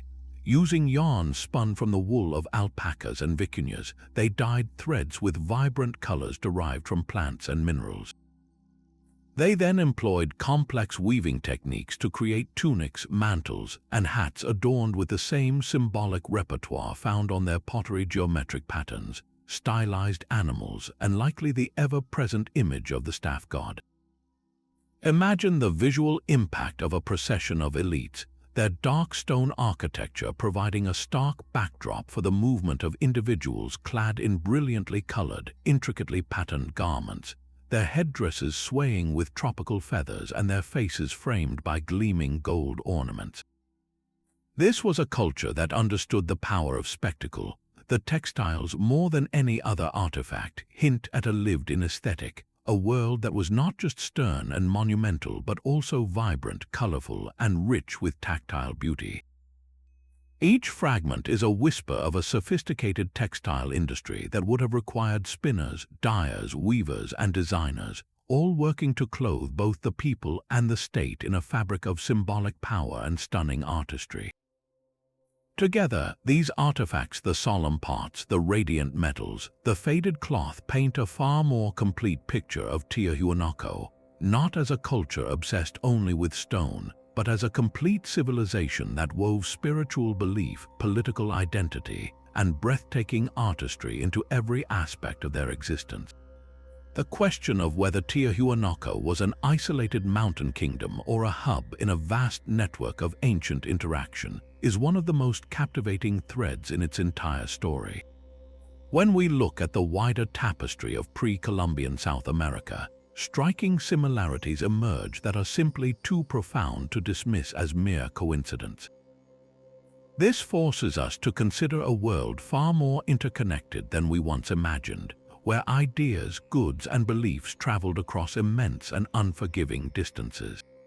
One of the most compelling relationships is with the Wari culture, which flourished in the central highlands of Peru around the same time. The connection is so strong that scholars often refer to a Tiwanaku-Wari horizon in Andean archaeology. The Wari were master engineers and administrators, known for building extensive road systems and terrace agriculture. But when we look at their art, the influence is unmistakable. Wari textiles and ceramics feature the same haunting, front-facing staff god figure, often with radiating headdresses and holding vertical staffs, a near-identical echo of the deity carved on Tiahuanaco's gateway of the sun. They also shared a fascination with trophy heads and used a similar repertoire of symbolic animals like condors and pumas. The most plausible explanation is not that one culture conquered the other, but that they existed in a state of active exchange. Perhaps they were rival peer polities, engaging in a form of competitive emulation, trading prestige goods and religious concepts that each then adapted to their own local context. This suggests a dialogue between two powerful highland civilizations, a sharing of cosmological ideas that shaped the religious landscape of the entire Andes. Venturing from the highlands to the arid coast, we find another fascinating potential connection with the Nazca culture, famous for their immense geoglyphs etched into the desert plains. At first glance, they seem worlds apart, but a deeper look reveals a shared spiritual language centered on the same powerful staff god imagery.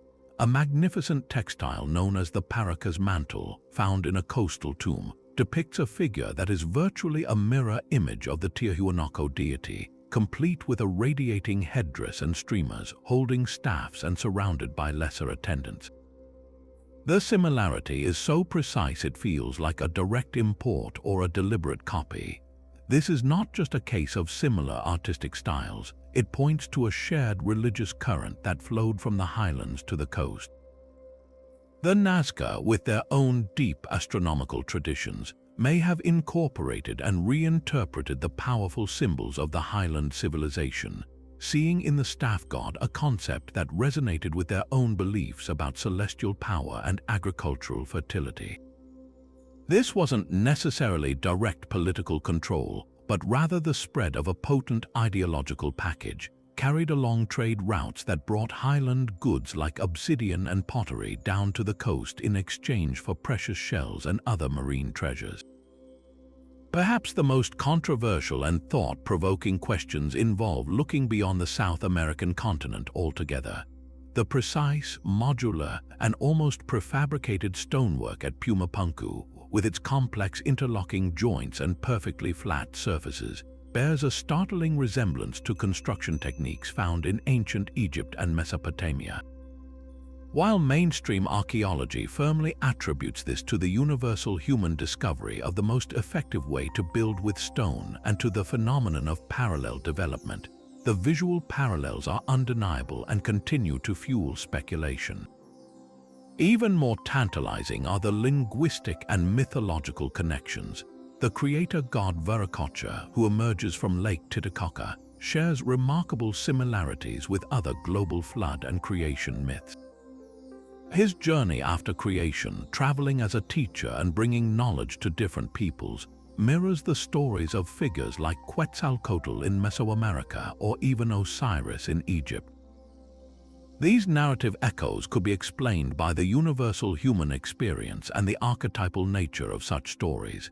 However, for some researchers, they hint at the possibility of much older, shared roots or even fleeting transoceanic contact that seeded similar myths across the world. The Aymara language itself, spoken by the indigenous people of the region today, has been analyzed by some linguists who propose potential links to Polynesian languages, suggesting a thread of connection across the vast Pacific. While these trans-Pacific theories remain firmly on the fringe of accepted scholarship and are met with intense skepticism due to a lack of conclusive archaeological evidence, they persist because they speak to a deep human desire to find connection in the mysteries of the past. They challenge us to keep an open mind about the capabilities of ancient seafarers and the possibility that our maps of the ancient world may still be missing a few faintly drawn lines.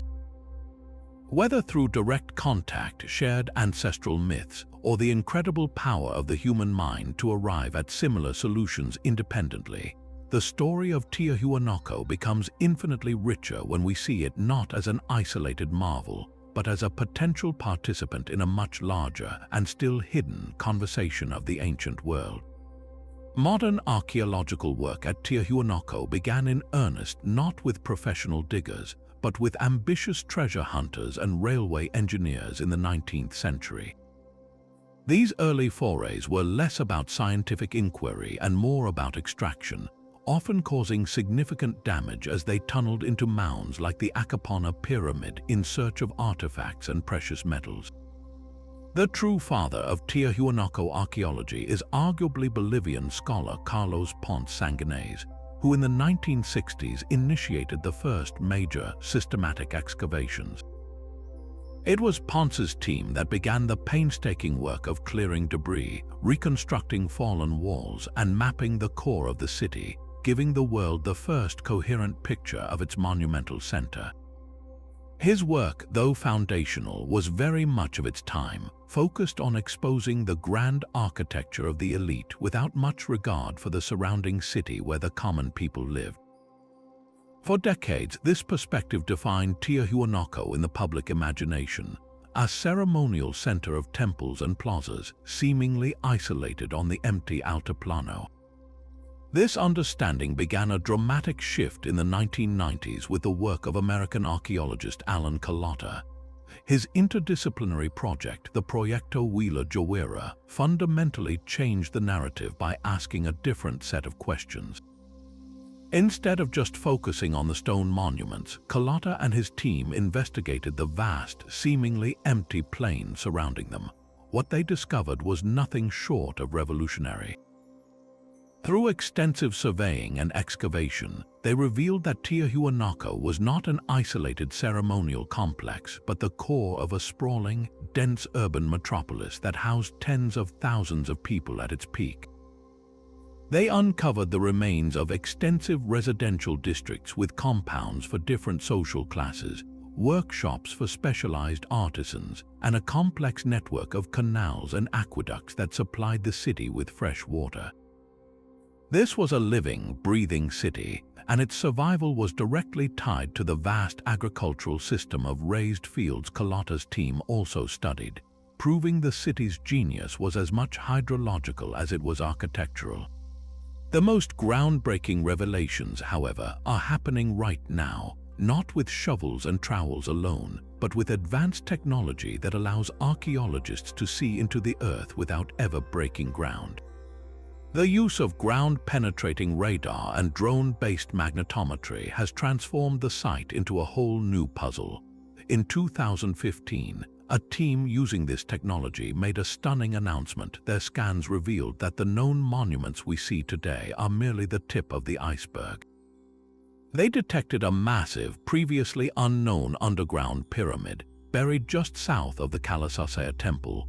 Even more astonishing, their data showed a vast complex of subterranean structures, including a network of underground passages and numerous large stone anomalies, suggesting that an entire section of the city, perhaps its most sacred precinct, remains completely buried and untouched. This technology is also reshaping our understanding of the site's famous monuments. Scans of the Akapana pyramid have revealed its internal structure to be far more complex than a simple terraced mound.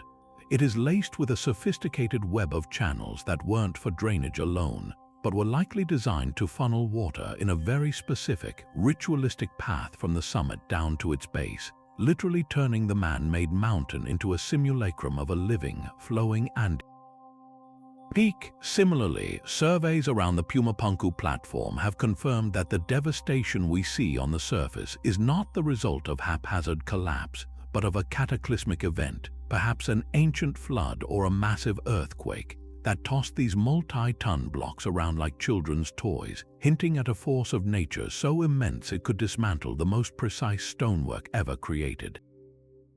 Current excavations, now more careful and targeted than ever, continue to provide intimate glimpses into daily life.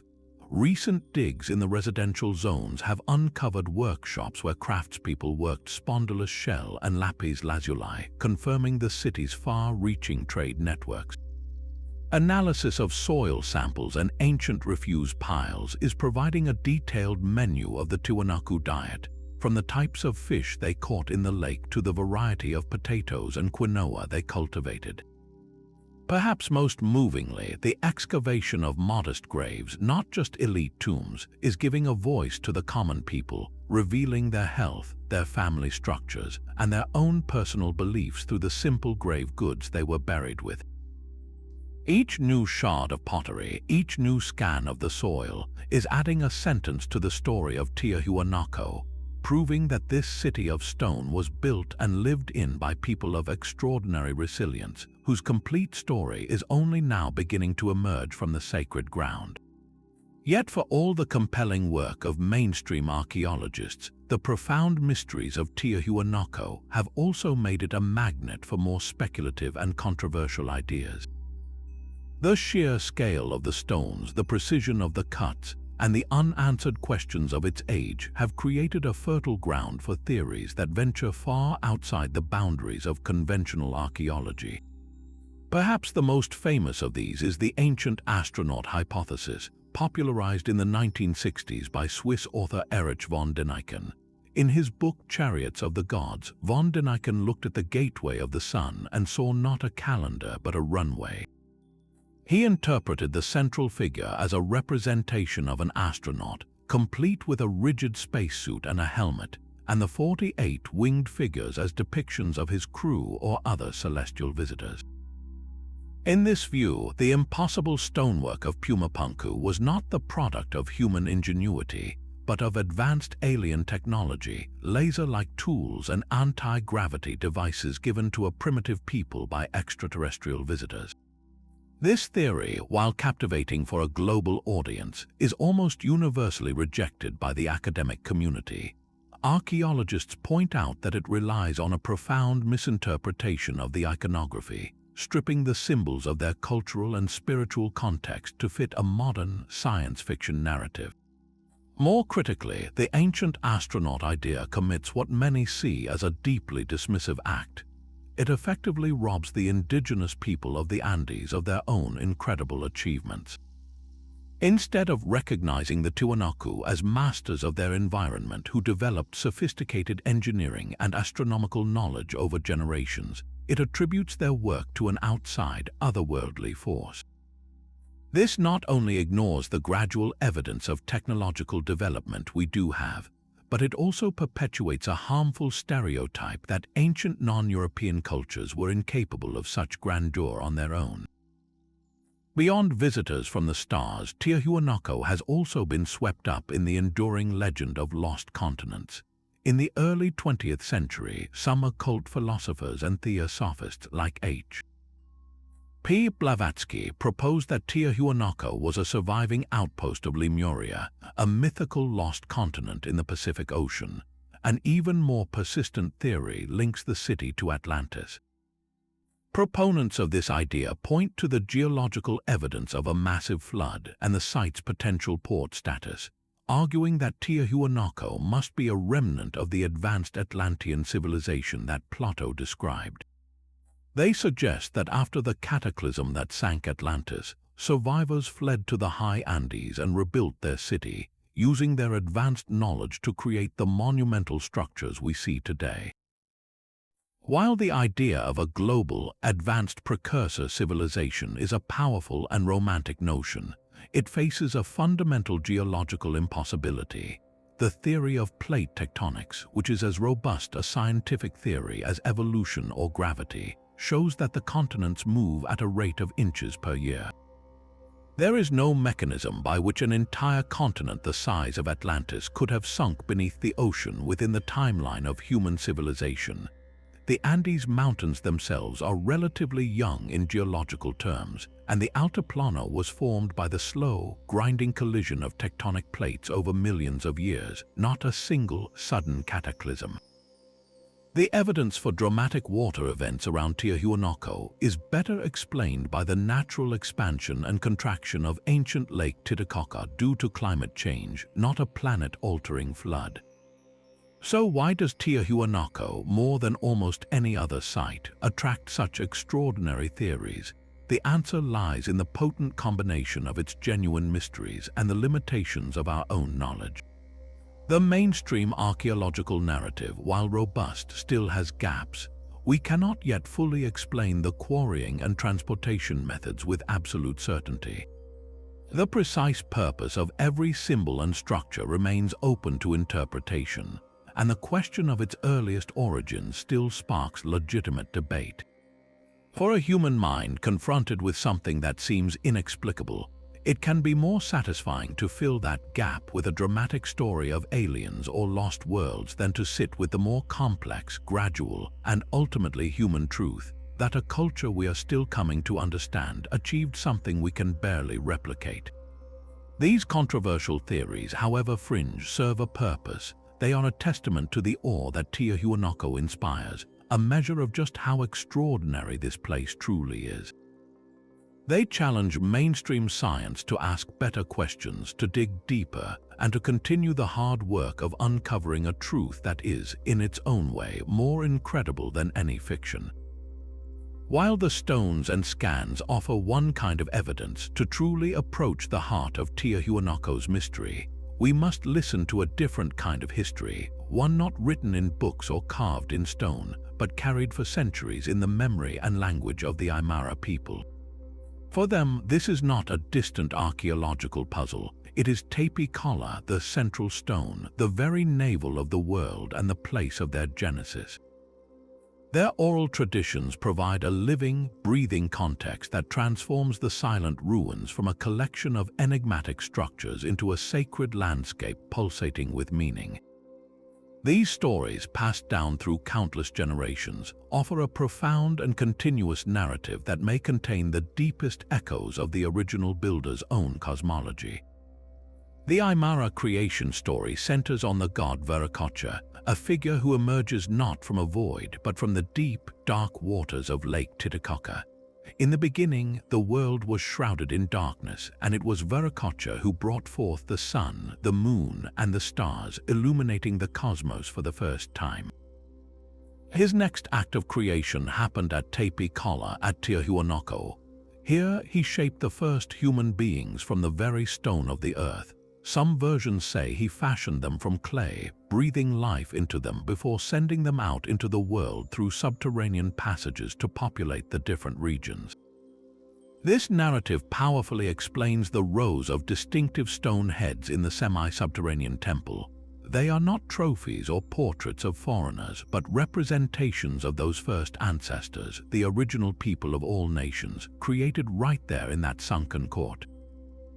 This oral history doesn't just explain the site's origin, it reframes its entire purpose. The monumental architecture wasn't primarily for showing off political power. It was a grand-scale reenactment of the cosmos and the act of creation itself. The Akapana pyramid wasn't just a temple, it was a symbolic sacred mountain, a mirror of the powerful peaks that ring the Altiplano, which are themselves considered living deities or achakillas. The complex hydraulic system within the Akapana, which seems to channel water in a specific ritual path, takes on new meaning. It wasn't merely engineering, it was a recreation of the life-giving waters from which Viracocha emerged and a simulation of the mountain springs that provide water to the world.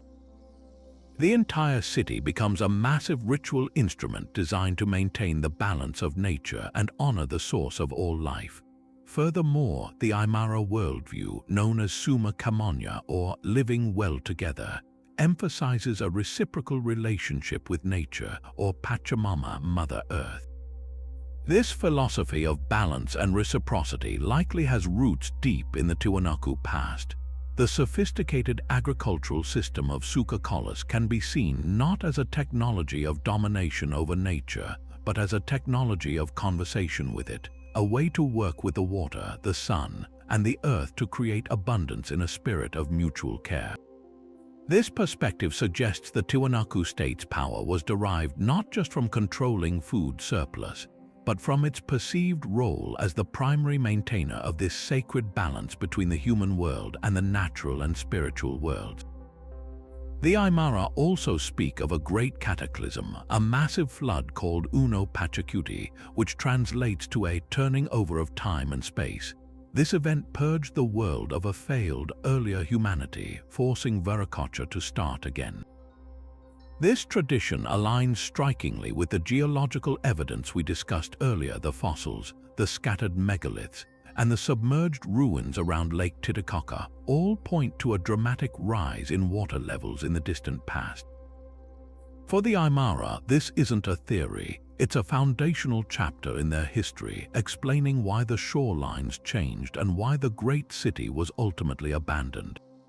The story preserves the trauma of a real environmental disaster that shattered their world. Engaging with these oral traditions requires a shift in how we think about history itself. Western archaeology often prioritizes empirical, material evidence, a carved date, a carbon sample, a stratigraphic layer. Indigenous knowledge systems like that of the Aymara operate on a different axis, valuing the continuity of memory, the truth embedded in metaphor, and the spiritual significance of place. One is not necessarily more accurate than the other. They are different ways of knowing. The Aymara stories may not give us a king's name or a specific year, but they offer something perhaps more valuable, the why. They provide the cosmological framework, the emotional resonance, and the spiritual purpose behind the stones. They tell us that Tiahuanaco was built not just to awe, but to remember, not just to rule, but to worship, not just to live, but to continuously reenact the very moment of creation, ensuring the sun would continue to rise and the world would remain in balance. This theory of a climate-driven collapse is not just informed guesswork, but is grounded in some of the most revealing scientific evidence available to modern researchers. The story of this ancient drought is not written in the stones of Tiahuanaco itself, but is instead locked away in the deep, frozen archives of the Andes, within the ancient ice of its glaciers and the layered mud at the bottom of its lakes.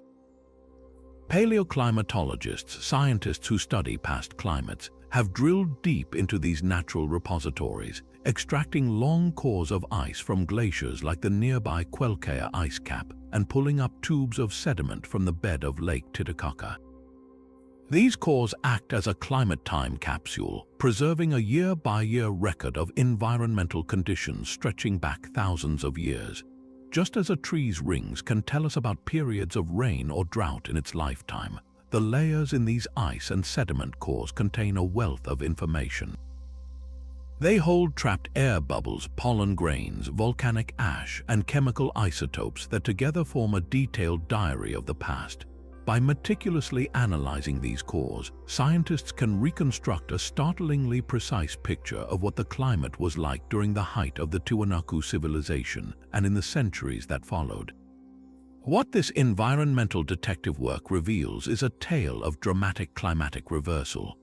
The data shows that the rise of Tiahuanaco coincided with a long period of unusually benevolent and stable weather on the Altiplano. For several centuries, the region enjoyed reliable rainfall and warmer temperatures, creating the perfect conditions for a civilization to flourish. This was the golden age that allowed the Tiwanaku to master their environment, to develop the sophisticated suka colors agriculture, and to generate the massive surpluses needed to build their monumental city. Their entire society was built upon the foundation of this predictable climate. But the core samples tell us this golden age did not last. Beginning around the year 950, the data indicates a sharp and terrifying turn. The region was struck by a profound and prolonged drought, a mega drought that is believed to have lasted for generations, perhaps even as long as 2 or 3 centuries. This wasn't just a few bad years, it was a permanent, searing shift in the very rhythms of life. For the Tiwanaku, a culture whose genius was entirely hydrological, this would have been an existential threat. The intricate system of raised fields was a masterpiece of water management, but it was entirely dependent on a consistent and abundant water supply from Lake Titicaca and reliable rainfall to replenish it. As the rains failed year after year, decade after decade, the lake's level would have begun a slow, inexorable retreat. The network of canals feeding the suka colors would have dried up and silted over. Without the constant presence of water in those canals, the entire thermal regulation system would have collapsed. The protective microclimates that shielded crops from the killing frosts vanished, and the bitter nighttime cold would have ravaged the fields. The fertile mud that was constantly replenished by aquatic plants would have hardened into barren clay. The very engine of their empire, their ability to produce a massive, reliable food surplus, sputtered and then failed.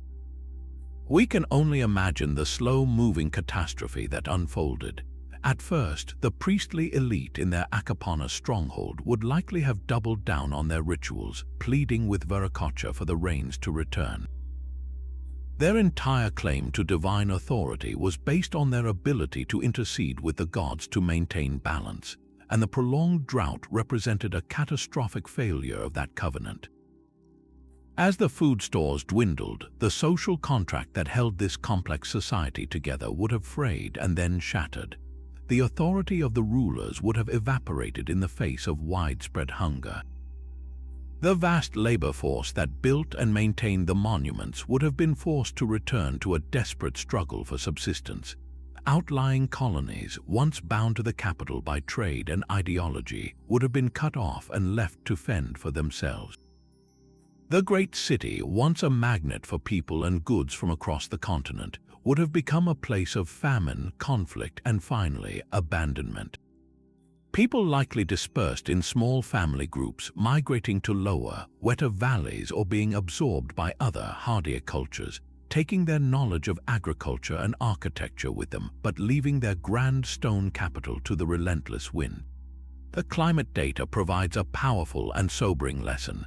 Even the most ingenious and resilient human civilizations are ultimately vulnerable to the immense and unpredictable forces of the global climate system. Preserving the stone sentinels of Tiahuanaco for future generations is a battle against time, the elements, and the very human desire to experience them firsthand. The story of its conservation is a complex one, marked by well-intentioned but often disastrous early efforts and a modern, more delicate approach that understands every intervention carries a risk. In the early 20th century, the prevailing philosophy was one of reconstruction. Teams, often with more enthusiasm than expertise, sought to return the site to a vision of its former glory. This led to interventions that would make a modern archaeologist shudder. Perhaps the most infamous example is the reconstruction of the Kalasasaya temple's walls. In an effort to make the structure appear complete, workers used modern cement to reassemble the ancient pillars and blocks. This not only created a visually incorrect facade, but even more damagingly, the rigid, non-porous cement traps moisture against the ancient stone. In the extreme freeze-thaw cycles of the Altiplano, where water expands as it turns to ice, this trapped moisture actively accelerates the erosion and cracking of the original masonry it was meant to protect. These early attempts were a classic case of causing long-term harm while pursuing short-term aesthetic goals, creating problems that today's conservators are still struggling to mitigate.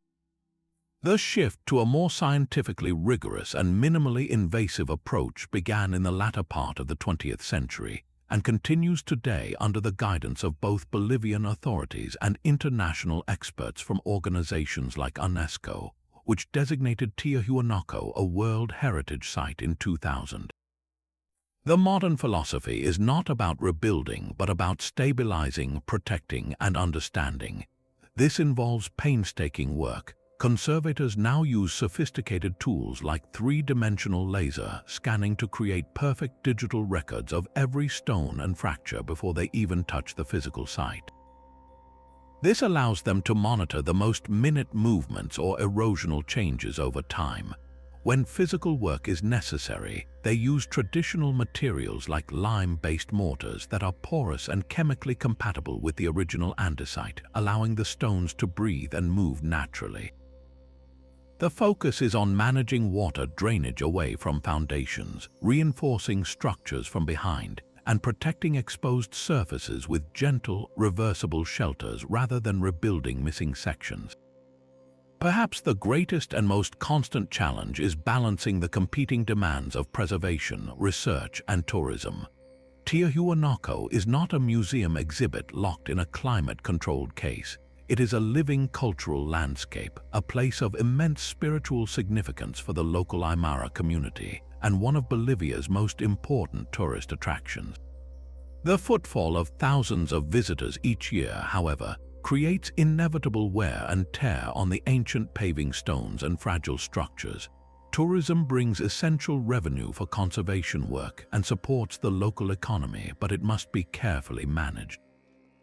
Solutions include the construction of designated walkways that keep visitors from eroding sensitive areas, limiting the number of people allowed in certain precincts at one time, and using the impressive on-site museum to tell the story and display smaller artifacts, thereby taking some pressure off the ruins themselves.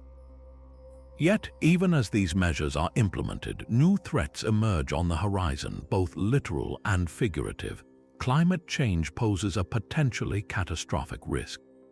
Increased and more erratic rainfall can lead to flooding that undermines foundations, while more intense ultraviolet radiation from the thinning ozone layer above the Andes accelerates the breakdown of the stone's crystalline structure. Furthermore, the nearby urban sprawl of El Alto, one of the fastest-growing cities in South America, brings the threat of pollution and potential groundwater issues. The work of preservation is therefore a continuous, evolving struggle. It is a multidisciplinary effort that requires not just archaeologists and stonemasons, but also hydrologists, climatologists, and community liaisons. Every decision is a weighing of values: how to allow people to connect with this awe-inspiring place without loving it to death, how to probe its secrets without disturbing its integrity, and how to protect these silent stones so they may continue to whisper their mysteries for centuries yet to come. And so we find ourselves standing amidst these colossal stones at the end of our journey, yet truly at the beginning of a much greater mystery.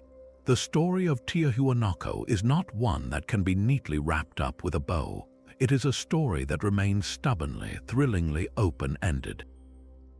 We have walked through the sunken temple, gazed upon the silent faces of the monoliths, and traced the impossible precision of Pumapunku's shattered blocks. We have seen the evidence of their agricultural genius and the vast reach of their influence. We can now appreciate that this was a civilization of profound depth, a culture that mastered its harsh environment, engineered miracles in stone, and built a belief system that connected the earth to the heavens. Yet for every answer we uncover, a dozen more questions rise to take its place. We still do not know their true name, the sound of their language, or the complete story they so carefully carved into their architecture. The how of their construction continues to baffle engineers, the why of their symbols still eludes full translation, and the precise timing of their rise and fall is a subject of intense debate. We are left with the humbling realization that a people with the knowledge to move 100-ton blocks with apparent ease, to create a port city miles from any water, and to track the slow wobble of the Earth's axis, simply walked away from their masterpiece and faded into history, leaving behind only the grandest, most durable pieces of their puzzle. Perhaps this is why places like Tiahuanaco hold such an enduring grip on our imagination. In a modern world where we feel we have mapped every corner of the globe and explained most of its phenomena, these ancient enigmas serve as powerful reminders that the past is not a solved equation.